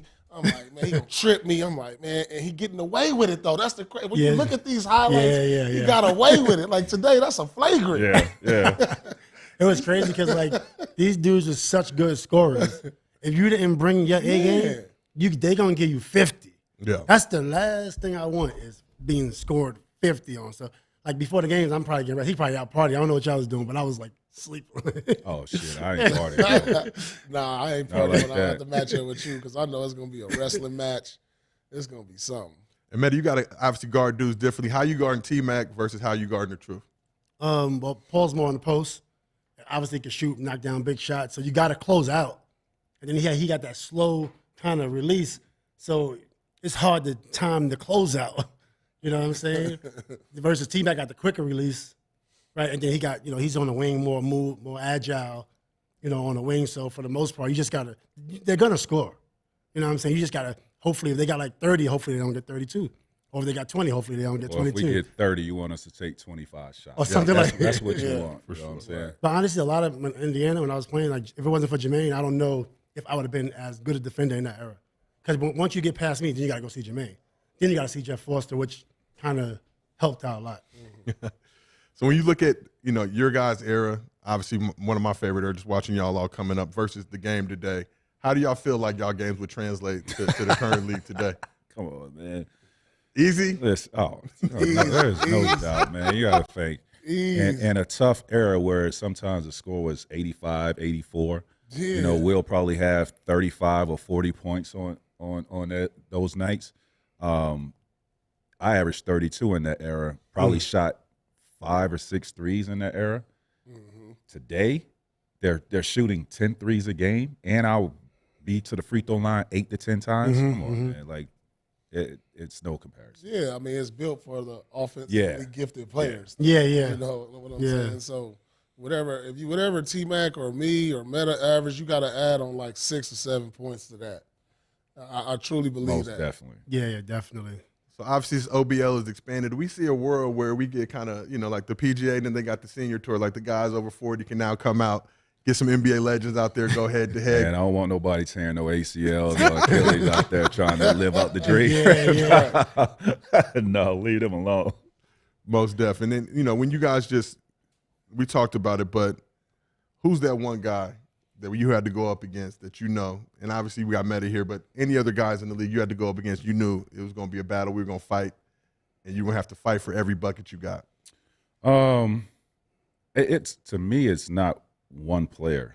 I think because I played in the Eastern Conference and I played in the Western Conference, I go back to when I was in Orlando and I had to face Detroit. You know what I'm saying? Detroit was a tough defensive team, great defenders. And, that's a team that went to 6 Eastern Conference finals. So for me to go up against, Tayshaun and Michael Curry, and you got Ben Wallace and Rasheed Wallace back there, like they were tough. Rip, that team. And then out west, going up against San Antonio Spurs. As soon as Tim Duncan came into the league, they never missed a playoff. So you can imagine how great they was as a team. So do you know Tim Duncan has more wins than 2 NBA franchises? Yeah. That's incredible. That is insane. Winning. Yeah, he's incredible. And we don't talk about him enough. Yeah, it's true. Not enough. How about you, Truth? Yeah, I'm going to agree with T-Mac. It's hard. Like, outside of Meta, I can't think of that one player, but the team I hated playing the most was probably San Antonio because they had a different scheme than everybody else. Yeah. Because I played a lot. Even though I was on the perimeter, I posted a lot. But they would always, the way they played me in the post, they would jump high and then send a man baseline. Because you got Tim Duncan and you got David Robinson right there. Their scheme was different than anybody ever did. And Pop was a genius. And I hated playing them. They would trap you immediately or send you baseline to Tim Duncan and he'll be standing right there. And it was just like my first 10 years in the league, I didn't get one win versus San Antonio. Wow. Yeah, it took to my 10th year to finally get a win. I think we were 0-18. That's a hell of a stat. Yeah. And how about you, Meta? I mean, I definitely. I mean, Mac mentioned Detroit, and the Truth mentioned the Spurs. I mean, I gotta agree with that. We couldn't make it past Detroit. We probably had a shot, but we didn't make it past Detroit. Their defense was incredible. I mean, our games was, we went to go to the finals, game 6, it was 71-67 or 73-69. Something crazy like that. They won by 4 points, and that's how all the games was. Mm-hmm. We had one game where we had 60, I think it was 65-61. Crazy. Yeah, we had some games like that versus them too. Crazy. Now they having that damn near in the first half every game. Yeah. So now when you guys look back at your career, you guys all had long, illustrious careers, but what was your favorite season? If you can look back at one season in your NBA career and say, this was my absolute favorite season. My favorite season was, for me, when I got Defensive Player of the Year. Actually, the Brawl year was my favorite because I was cooking that year. I'm sick about that. I needed that year. I'm sick about that. That was my favorite year. I was really on. I was scoring the ball at a crazy clip. But the year before that, it was really cool. Defensive Player of the Year. That was my favorite year. Yeah, I mean that's easy for me. The year we won the championship, and finally getting some teammates to give me a chance playing with Kevin and Ray.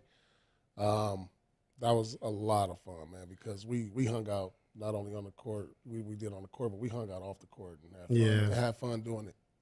I gotta go back to when we was talking about Detroit, San Antonio, and that 2008 Boston team, man. Yeah. Oh my goodness. People don't talk about them enough. Yeah. Defensively, bro. Listen, man. Because I'm gonna tell you about my favorite moment, and they ruined that, right? So my favorite was, I think it was 2008 when we won 22 straight games. Okay. Right when I was with the Rockets, and if you look at that roster, and you tell yourself how the hell did y'all do that? Because if you look at the other teams, you look at the other teams that are top 4 of winning that many games consecutively. They have maybe 3 or 4 Hall of Famers on there, guys that was the best in the league. You look at what LeBron and them did when he teamed up with D. Wade and them in Miami, the Golden State team. These are elite of elites, and we was able to accomplish that. But then going back, we ran into that 2008 Boston team. They came into the Toyota Center and just shut all of that down. And when I tell you, Oh, defensively, they won bro. They were. KG was obviously the head of that. Yeah, absolutely. But man, I'm talking about it was so tough to get a bucket on them because it was help everywhere. There was no gaps, and you had to work for everything on that team. And I wasn't surprised that they won that championship. You know what team's problem was with our defense is that because we're such a pick and roll team. I mean, defensive team. We're such a pick and roll league. And KG's not the one you want to put in a pick and roll. Because that's he could what guard everybody anybody. did. And like when he's guarding the pick and roll, it was tough to score on him. Yeah. I remember I was in Sacramento in the 2008 Boston team coming there. You know, we competitive. We're going to try to win this game. They was up, I think, 40 at halftime. And I remember being so frustrated. I didn't know what to do. They were just that good. And we cut the lead maybe to 15 or something, but that was like, almost like garbage time. And they won by 30. They were great. Yeah, real good team. So, T-Mac, we're obviously out here for the OBL for your league. We're going to meet some of the guys that are going to be playing for this $250,000. First up, we're going to have Leaky Roof in the building, but we got to do a little piece so everybody can familiarize themselves. And I got to just say, Leaky Roof is one of the most legendary names. I saw it in the rundown. I was like, I got to meet this dude. He backs it up, too. From Queens, too. So we got to, let's all meet Leaky Roof. Hey, my dude. Hey, let me give a shout out to my family, though. You already know. Queensbridge is still in the building, my dude. That's my guy. Man, we appreciate y'all. Thank you so much for pulling up. Hell yeah. Yes, sir. What's up? Chilling. Leaky Roof. Let me see some of these highlights. These is highlights. Okay. No, I didn't see this. Okay. Nah. Woo. Okay. Where that game winner at? Ooh, okay. Where that game winner at? There you go. Oh, there it goes. Uh-oh. Yeah. Oh, he got bounced too? Yeah, I didn't know that. I missed the dunk. Ooh, I felt bad. So we had to say goodbye to Metal World Peace, but we subbed in Leaky. A little bit of just your hoops background and how you got to where you are today. Started playing ball since I was like a legit playing basketball on a team since I was like 3, honestly. I played up and I just kept going ever since. I went to 2 small high schools in Queens, and I went to a D1 in Missouri, ended up in a D3 in upstate New York, won All-American, a bunch of accolades there. Then COVID happened, so things kind of dwindled out for me, but I got an opportunity to play in the OBL, and everything's been great since then.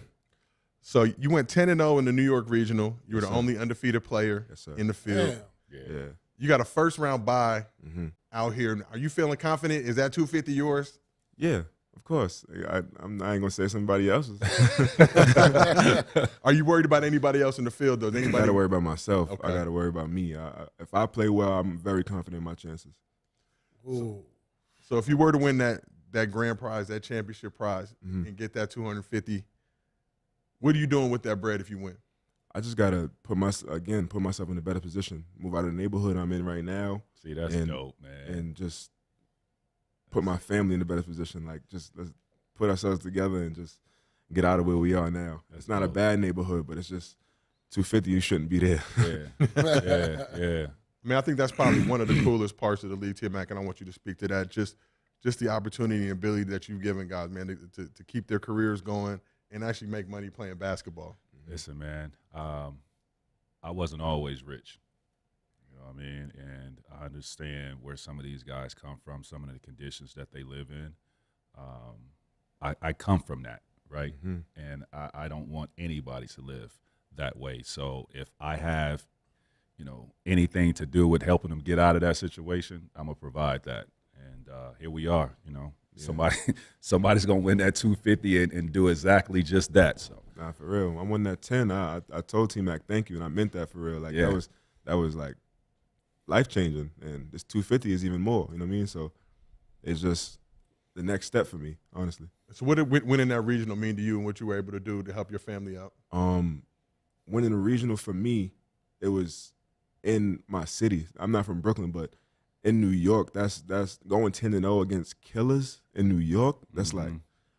Everybody looking at me like I got 6 heads now. Like, where you been the whole time? Right. So, tell them what came out of that, though. I mean, this man I shot a Nike commercial. Wow. I did did a few things. What else I did? Man, shot a Nike commercial. Man, Yeah. off of Come on, Yeah, bro. yeah, off yeah. of OBL? Yes, What, bro. what? Yeah, yeah. Yes. Oh, that's lit. Yes. A few people That's hit me lit. up, brand deals and things like that. So it's big. It's real big. That's lit. Yeah. Is there been anybody, like, who's the coolest person that's hit you up after that just to tell you how proud they were of you? Shit, Mac.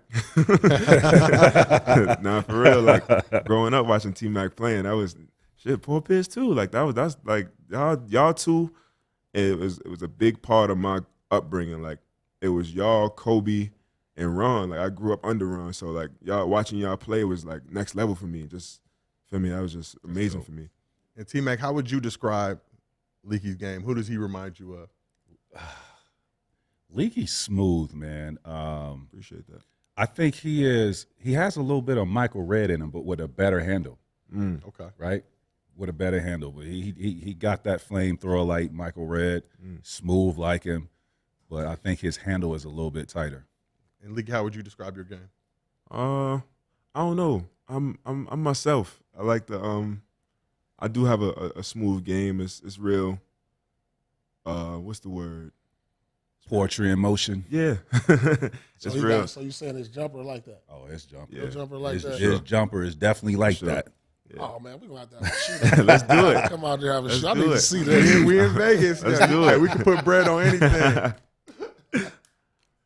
So, Leaky, what's it just been like man. for you now to be out here in Las Vegas? We at the Blue Wire studio here at the Wynn, man. You get to be around two of the biggest legends in NBA history. I'm enjoying it. I'm rubbing elbows with legends. It's amazing. Networking, contacts, and just having conversations with people I never thought I'd have conversations with, people I look up to, people I watch interviews every day, people I just imagine being around but never thought I'd have a conversation with. It's amazing for me. And you mentioned you got a Nike commercial, man. What was that experience like for you? How does that break down? They hit you? Are they sliding in DMs? Or how they get in touch with you? It was a Nike commercial for Foot Locker and Champs. They wrote me, they DM'd me actually. So my Instagram has actually been a big help for me. They DM'd me and they said meet me uptown, and I came uptown in Manhattan and we shot it, and it was an amazing experience. I enjoyed myself, and I actually, after the sneaker that came out, it's called the I Got Next sneaker. I bought my whole family them sneakers, like my moms, my sisters, my nieces, my nephews, all of them. I bought them all the sneakers. And just talk to me, how proud is your mom of you that you've been able to do this?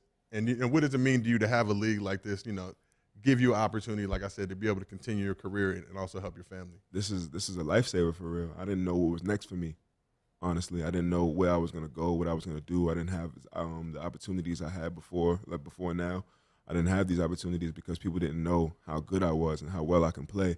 And now that they've seen what I did where I'm from, it's just like people's eyes are this big. And my mom, it brings tears to her eyes to see that everything I've been working for, crying at night for, and striving and understand what I was going to do next. Everything that I'm working for, she's seeing it come alive now. So she's just super, super, super proud of me. My dad too. And how did you prepare yourself for this league and for the start of the I'm a gym rat. I'm always in the gym.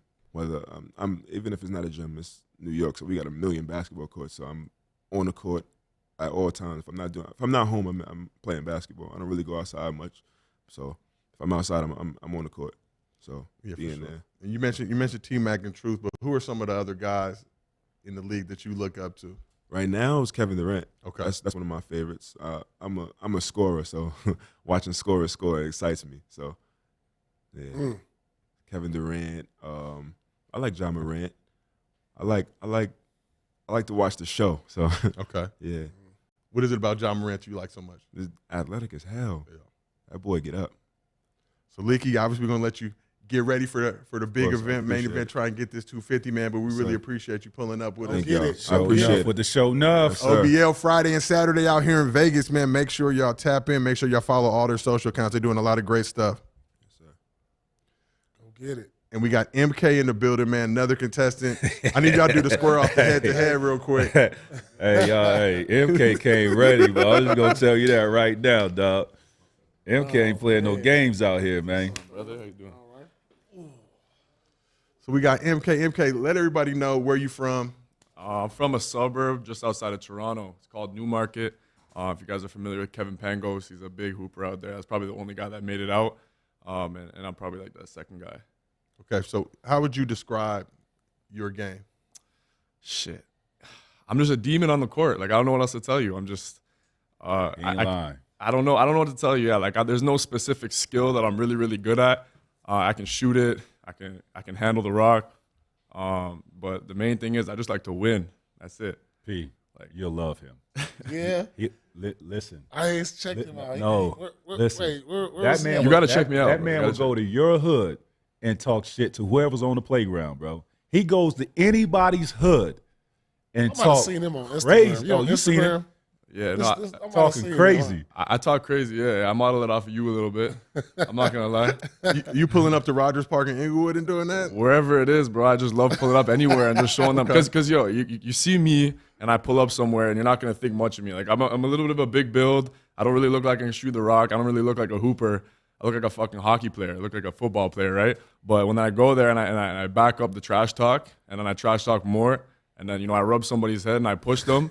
Then you know what I mean? Like, but the thing is, I really do this. Like, I'll dunk on somebody and I'll do that, and then these guys are like, obviously they might get mad, it might break out into a fight, but at the end you got to respect it. What the hands look like? You got the paws ready to go whenever. We don't condone violence on this show. I'm just saying, when you're out playing, you rubbing people's heads. We don't condone violence, ladies and gentlemen. We increase the peace out here. No, but look, we're basketball players. That comes with street hoop. You gotta be ready. I mean, that's what I was brought up on. I mean, And things getting testy out there. Yeah. One time. You rub my head, I'm gonna be disappointed. I'm gonna listen. So there's one time. I don't like talking about it, but I did get rocked one time. That was the most unexpected time. I pulled up. I was at LA Fitness. Damn, at a LA Fitness? At a LA Fitness, bro. Wow. I dunked. I went to go dunk on the guy. He blocked me. And a few plays before, I was dapping him up and shit like that. I was like, yeah, that was a nice block. And then the second time, he blocked me. And then I came up to him, and he just, out of nowhere, boom. And I'm like, damn. That's the one time and I wasn't even talking shit that one time. Wow. But it happens. But you got to be ready for that type of stuff. You know what I mean? Yeah. So you got one of the biggest social media followers than anybody in the field. How were you able to build that up? I'm a social gentleman myself, and I always like to learn how people were able to get their followings. Yes, sir. No, I mean, I'm a D2, washed up player, you could call it. I didn't get minutes. Luckily, I got a nice little tiny pro contract for me. I played in Costa Rica. I had fun with it. Okay. And then after that, there was nothing going on. So I was like, why don't I just go? I know I'm an entertaining guy. I know I can hoop for real. I just haven't been given that chance. Now, no one has to give me that chance. I can go create it myself. So I went to the parks.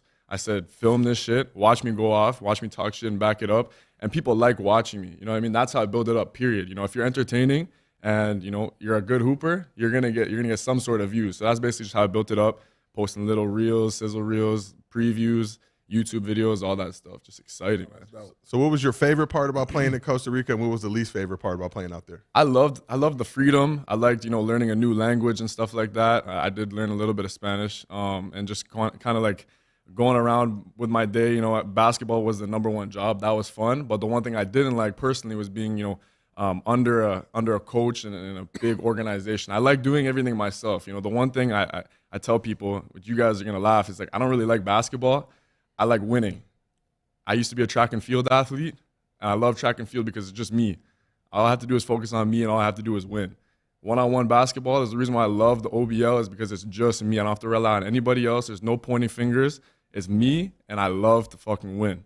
And basketball is fun too, but it's mainly winning. I just love winning. I'm obsessed with it. Obviously, 5-on-5 basketball, team sport, but this is more like tennis. This is you in the zone. You versus the competitor going. And how tough is that to be able to have to play in that setting? Because you're taking 3-on-3 or 5-on-5.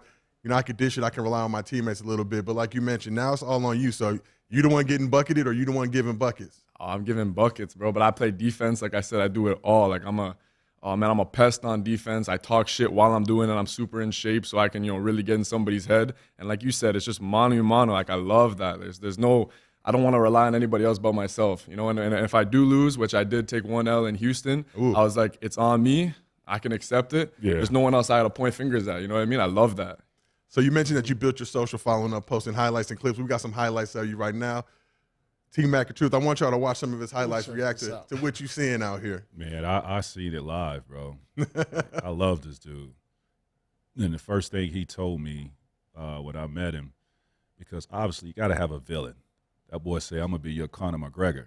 And listen, he backed it up. Yeah. He tough, though, man. I just like that he doesn't talk that shit and runs from a challenge. Like, he actually backs it up, and he keeps coming. And he can it's not like, he's up, 6'2", talking shit. Hold on. A little bit. He's nice, man. He got bounced though? A little bit, yeah. A little got bit. a little something. Damn. A little bit. Got a Nothing little crazy, something. but Okay. I get up, and like I said, I like dunking on people. I like dropping people. It's a muscle game. Listen, man, he's talking shit whether he's up in the game or he's down, and that's what I love about him. Yeah. Like, it doesn't drop off. Yeah, everybody saw that Last Dance, MJ in the locker room. Like, that's the test of a man. Talking that shit, whether you down or up, you out there getting it. What does it mean to you to be able to embrace that villain role out there? Like, how, do you relish that? Does it fuel you? I love it, man. Like I said, I love it. Like, if someone's gonna hate me, at least I know they're gonna hate me, and it's truth. You know what I mean? Like, if I'm the good guy, people are always gonna talk behind your back, and they're gonna be like, "Oh, I love you, man. I love you," and then go behind your back and talk shit about you. But if you're the bad guy and you own it, at least people don't fucking like you, and it's the truth. You know what I mean? So I love the villain role because you hear everyone behind you, especially in Houston. Oh, he can't shoot. He's a YouTuber. He's shit. He's blah blah blah. I love it because once you prove them wrong, it's like, what are you gonna say? Talk to me. You can't say anything. You know what I mean? You can't say anything. And what's your experience been like in the OBO? Like you mentioned, guys look at you. They don't think you're necessarily a hooper. I see the chains and the glasses. I already got a level of respect for you.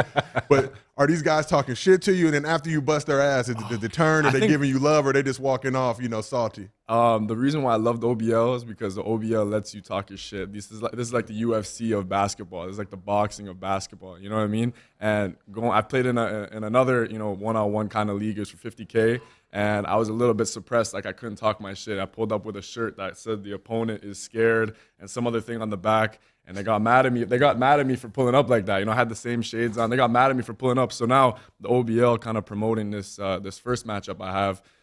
They just let me do whatever I want. I can I can talk that shit freely, and I just enjoy it. Like I said. Hey, have you ever played a game with your shades on? Nah, I should do that. I have so many crazy ideas, man. I've thought about the shades on, the jewelry on, play for my jewelry. I don't care what it is. You can't do that.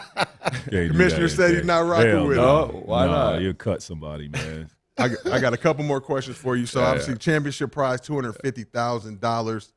What are you doing if you win the OBO championship with that $250,000? Yeah, I mean, like you say, I'm the villain, and I'm a big asshole to some people. But really, what I do this for is I do this for my mom, my sister, my dad, and my new wife. Like literally, that's all I do it for. I do it for my family. So the $250,000 will go right to them. It's not for me. Like this stuff, the bling, all this stuff. Like I came from not a lot, so I do like to show off when I can. But all of that stuff, I'm a very humble guy. Like I love my family so much. I'm such a family guy, so all that is going straight to them. So you've got George Beeman, who plays pro in Europe in round one. Yeah, he was the winner of the LA Regional. What's your game plan against him? Man, I don't really have a game plan. I'm just gonna dog walk him. Real talk. Damn. Oh my God. I'm dead ass.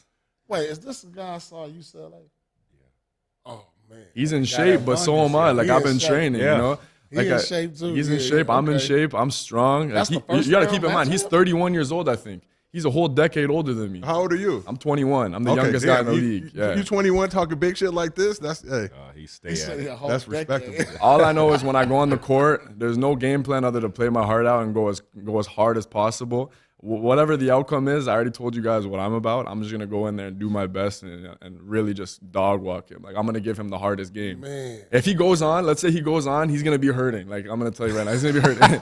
But I'm pretty sure I'm gonna be going on. I'm not 4 games, 250. Gotta love it. Hey, gotta love it. This shit is real, man. I just got to give you your flowers for this. Wait, people start leagues, they do things all the time, and you hear the stuff. But just watching the videos, watching the highlights, you got the social crew, you got Heart and Hustle out here just doing a great job with the production. Yeah, man. And you got players like MK in the building. MK, we appreciate you pulling up, man. We're excited to check you out Friday and hopefully Saturday at the Dollar Loan Center. Yes, sir. Appreciate you guys. All right, I'm pulling up, MK. Pulling up. Now we got another legend from the league. From H-Town. H-Town. Fellas.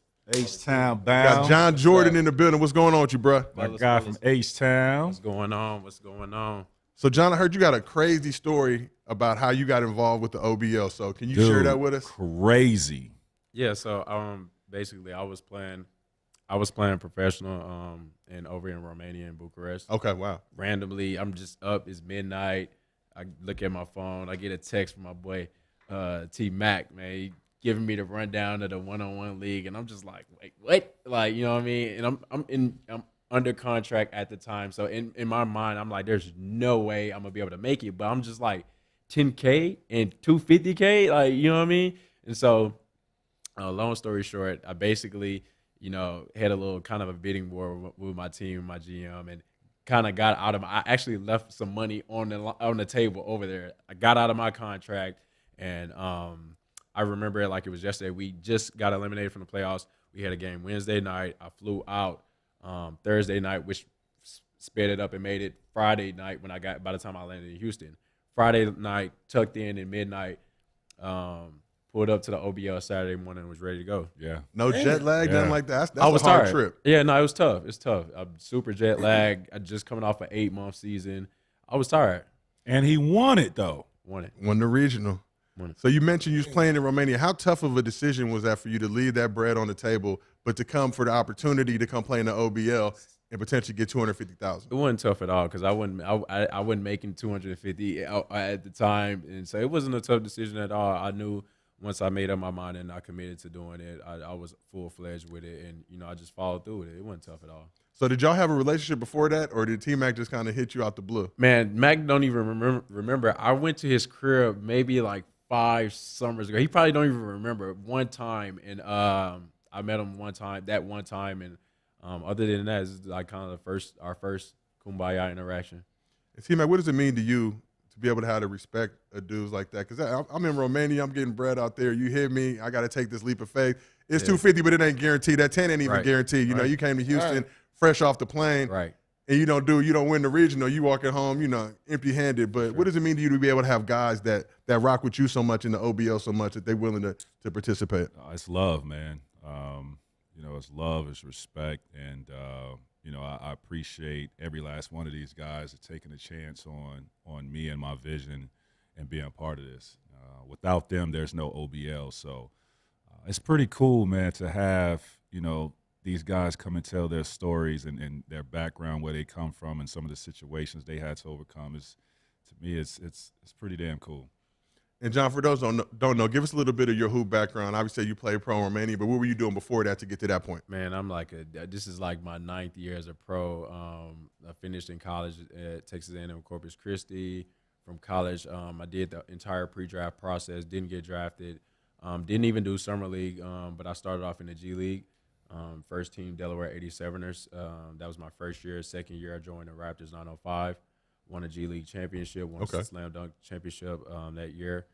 After that, went to Finland, went to Belgium, went to Germany, went to Poland. I've pretty much been everywhere playing basketball. So, I've been doing this for a minute, and now we're here. Nice OBL time. Hey, bounce. Yeah. Ooh. You know when I sit here. Listen, what I'm telling you. Head hit the rim, bounce. That's all. 5'10". With that vert like. Nah. Hey, Nah, listen to your boy. Show me. Pull up Head something. hit the rim, bounce. We got something. I gotta see this.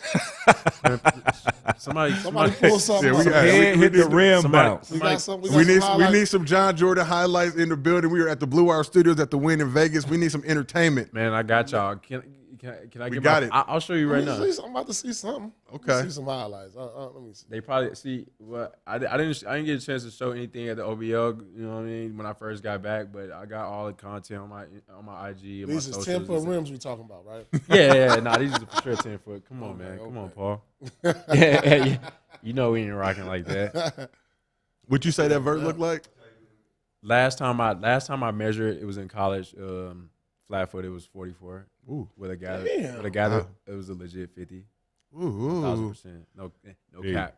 That man jump out the gym. Are we gonna see that 44? Straight up. You know what? Are we gonna see that 44 at the Dollar Loan Center in Vegas on Friday? I got y'all. I made it a priority to showcase my athleticism for everybody, just in case everybody think this is a game, this is fugazi, this is whatever. I gotta see what I mean. This. I got y'all. I'm gonna put on a little dunk clinic right before I check ball. I got y'all. I got everybody, man. Just make sure y'all tap in. 10, 12 games, and only seen like one dunk. It's hard to get dunks in a one-on-one. Yeah, one-on-one is tough. It's tough. hard to get it's dunks tough. in a one-on-one.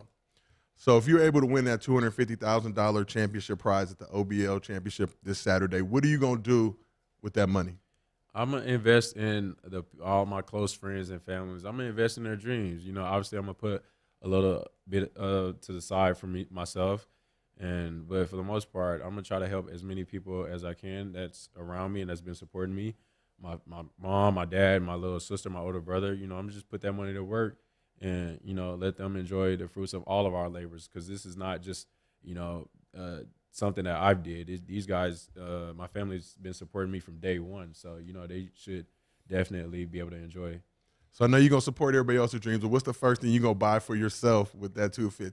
Ooh, that's a great question. I'm probably gonna put a down payment on a crib. You know what I mean? I'm for sure gonna put a down payment on my own little castle, and you know what I mean, so I can have somewhere to be stable at, and probably right there in the city of Houston. Well, John, we appreciate you pulling up, man. We look forward to checking you out this weekend. Yes, sir. OBL in the building in Las Vegas Friday and Saturday. Friday's kicking off at 3 p.m. The broadcast starts at 5:30 on all the OBL social platforms. And if you get to that championship game, 8 p.m. on Saturday, we're going to be in the building. You had a Truth in the building. You had a Showtime Basketball family in the building. OBL family's going to be in the building. You going to be there Saturday or Friday? I'm gonna be the last man standing. To be honest, before I get out of here, I feel like this is a big game of beat the pro. That's what I feel like this is. Okay. Big game, beat the pro. Okay, for sure. Well, we appreciate you pulling up. We got another special guest from the OBL family in the building now walking in. Appreciate y'all. Y'all remember this dude. The oldest one in OBL, but still got game. He the OG. The OG of OBL and still got game. The dark horse of the field. And still got game. We got Randy Gill, better known as White Chocolate. White Chocolate, what do you think about the other White Chocolate? If you had to battle for the nickname. There's no chance. I'm a killer. Okay. It's two different things. I don't mean to cut you off, Slim, but No, I'm not good. just tricks and shit. You know what I'm saying? Like, I kill shit. Y'all all know that. Everybody here knows that shit got to go through me. So you can say what you want over here to these cameras. The shit's coming through me, period. That's how we rocking. Okay, I appreciate the confidence. There's no question. For everybody who don't know, tell us a little bit about yourself, your hoop journey. So I've been playing basketball. I went to Bowie State University. I went to a junior college, PG Community College in the hood. We were number 2 in the nation. Ain't nobody heard of us. Then I went to Bowie State, or HBCU. Never had a winning season in school history. First winning season, we were ranked 14th in the nation. I ain't getting no calls to the NBA. So I started playing different stuff. And one came along, played in the And One tapes. Then Magic Johnson did a $100,000 show, like this #1 player in the country, or world, or whatever, street ball. I never lost a game, won the whole thing, won 100. Then I got into minor league basketball. That took to then to even get into minor leagues. Went into minor leagues, 20-year All-Star in the minor leagues, averaged 40s, 50s, 30s, 60s, had 107 different times in minor league basketball. Like, cooked rack of NBA pros, legends, all that, like real NBA All-Stars. Not like I just made the team NBA. Oh, I got you. I don't even put no names on no list. Okay. But this shit is formidable, right? Like, I come in the show, you know it's coming, it's going down. What do you say to all? And I think Every city, every street, every city in America, I done went there and cooked their best players. Like, it's not no maybe. So what do you say to all these young guys in the league who look at you? You're the OG. You can't do shit out here. We got buckets for you. What do you say to these young guys? Oh, they know better. But you know what I'm saying? Like, and that age thing, like, I don't even have no age. Like, y'all got ages. Like, I ain't gonna let. I'm just living, right? I don't really get caught up in. I'm trying to get better and perfect my craft, and then give back to the kids and the people in the world. Like, that's my job, right? To perfect my craft and then give it away. Like, just teach and love and give it away. So that's what I do, city to city, right? All over the world, really. So I'm gonna keep doing that regardless of whatever happens. But you know what I'm saying? Like, I just want to just be a positive influence and help people in life. Like, that's what my purpose is. And T-Man, what does it mean to you to have White Chocolate in this league? Talking his big shit. He want that 250. Listen, I love his energy, man. But more importantly, like, he's a great leader of men. You know what I mean? And really teaching the way and very inspirational. I mean, the man is 45 years old, still going hard body out here, right? And I think a lot of kids can really take heed to, how he take care of his body, how he go about his business. He's still positive in the community and helping out kids reach their goals. So, I'm a fan, man. No, look, I had a chance to see. Now, I seen White Chocolate hoop. Oh, for sure. He gonna be a tough out for anybody. I'm telling you, if I got my money right here, I think I got my money right here. Man. He a scrapper. Okay. And the one game that I did see, I thought he was gonna get killed. I ain't gonna lie. No, seriously. He was playing against a bigger dude, probably weighed about 100 more pounds than him. He was getting backed down every time. and he just kept fighting. Then he wound up wearing the big dude out. Yeah. And the dude just got so tired, so it looked like a boxing match. Yeah. And then he just got him in the 12th round and tired him out. Hit that big shot. Deep three. White Chocolate, what you doing with that 250? I'm not going to say when you win that 250, what you doing with it? I'm going to put some, like, my kids get 50,000 each, bing, bing, bing, right? And then I'm going to put it like 100 into I want to like definitely get a gym, but more than a gym, like a center, like a hope center for like kids. And then I want to expand that into each community. Okay. And then do that in every community. I want to do like mental health and substance abuse policies for like all these players, you know what I'm saying, I got so many players that's so great, like in all these countries, all these cities, man, that lived this and did this their whole life. So just giving people a chance, maybe like get back on track in life and things like that. So I'm trying to use this to also help the younger generation, but also help the players and all the people like that live basketball, play this their whole life, they don't know nothing else, and then what, right? Like everybody ain't getting to the league and getting set for life. So like it's a lot of soldiers in this game, right? There's a lot of people that love this and did it. So I just want to help like in that way too. So I think like a mental health and substance abuse policy thing will be very good. I would love to build one of those and then expand it and then build them centers like for the inner city and the community. That's where my heart is. You know. We appreciate you. We looking forward to checking you out there at the OBL. So Team Mac, Showtime Basketball, partnered up with Heart and Hustle, production company for the OBL. They've been following you. Tell us a little bit about what that's been like and what we can expect out of this doc. So basically, man, it's when you grab all these guys, you want to know their backgrounds. You want to know where they're from, what they had to overcome, and I think it's important for us to really tell their stories, to really capture these moments and really, like I said, tell their stories and then connect our fan base to our players, and so they could get to know these guys along their journey. And thus far, man, Heart and Hustle, Showtime Basketball, couldn't have teamed up with better partners to be able to do that. And I'm just so grateful that these guys believe in my vision and believe in these guys. And it's been a great ride. I've been looking forward to every weekend of just being around the production company, being around these players. I mean, it's brought another life to me every weekend. It's amazing. Well, we're super excited to come check this out Friday and Saturday. OBL will be at the Dollar Loan Center in Henderson, Nevada, 3 p.m. on Friday. The broadcast starts at 5:30 for everybody who can't make it out. Championship is 8 p.m. Saturday. T-Mac, we appreciate you pulling up, man. Thank you, brother. Appreciate y'all. Thank you for what you're doing for this next generation of Hoopers, giving them a chance. White Chocolate, we appreciate you in the building. The Truth, we appreciate you. And on behalf of Showtime Basketball, Blue Wire Studios at the Wynn. Also want to thank the Wynn Hotel. They've been just amazing hosts. It's been lovely. The room service been hidden, the bars, the clubs, the activity out here, the tables, everything has just been great. A1 experience. And that's it. Day 2 in Vegas, NBA Summer League, Showtime Basketball. It's a wrap. We appreciate y'all rocking in with us. And make sure, if you in Vegas, that you at the OBL this Friday and Saturday. The vision has come to life. The opening of OBL, One's Basketball League. What's up, boy? Let's give an opportunity. No doubt. That's what I'm here for. This platform is the foundation of basketball. In the one-on-one game, you got to be mentally tough. It's heart. It's dedication. First of all, congratulations for being part of this. Let's get it on, man. It's $250,000 on the line. You have to seize the moment. Opportunities come once in a lifetime. I just really believe it. You know what I mean? Like, my life is going to change. There's a lot of untapped talent out here. That's why I built this league. I mean, I want to tell their story. Playing ball everywhere possible. I'm just waiting on the right opportunity to get myself in a better position. Keep it clean and show me what you got, because I'm going to be in the building. My dream is for OBL to go global. So that's where we're headed. May the best man win. I can't wait. Welcome to the OBL. You better bring your A game. You guys are your influencers. This is what I'm here to do. I come to cities, I take them over, everybody knows that. It's entertainment for them. 0-3? Yeah. Okay, I'm predicting 0-4. I know there's gonna be some other YouTubers in the gym, but my test is to go against people that are pro. Then you got your real hoopers don't care about no following on social media. I'm 5-0. Can I go 7-0 if I want to? I'm excited to be a part of the OVL, man. I played in other countries, but this is definitely a big deal because at the end of the day, I'm here to be the last man standing.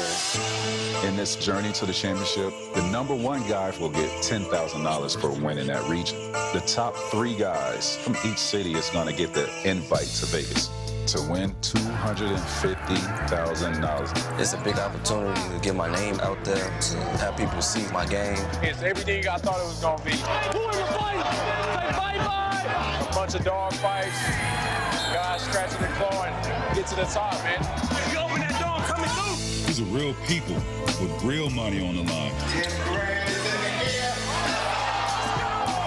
Bigger than that is the exposure that you can gain from this. I'm the type of guy you want in this league. It's about allowing them to tell the world who they are. It's the opportunity I needed just to show what I got. At the same time, it's still not over yet. It's just the first step. This is hers. By the time we reach Vegas, I think everybody is going to catch on. This is going to be the hottest thing that you'll ever see in your city. I see y'all in Vegas. Because we coming.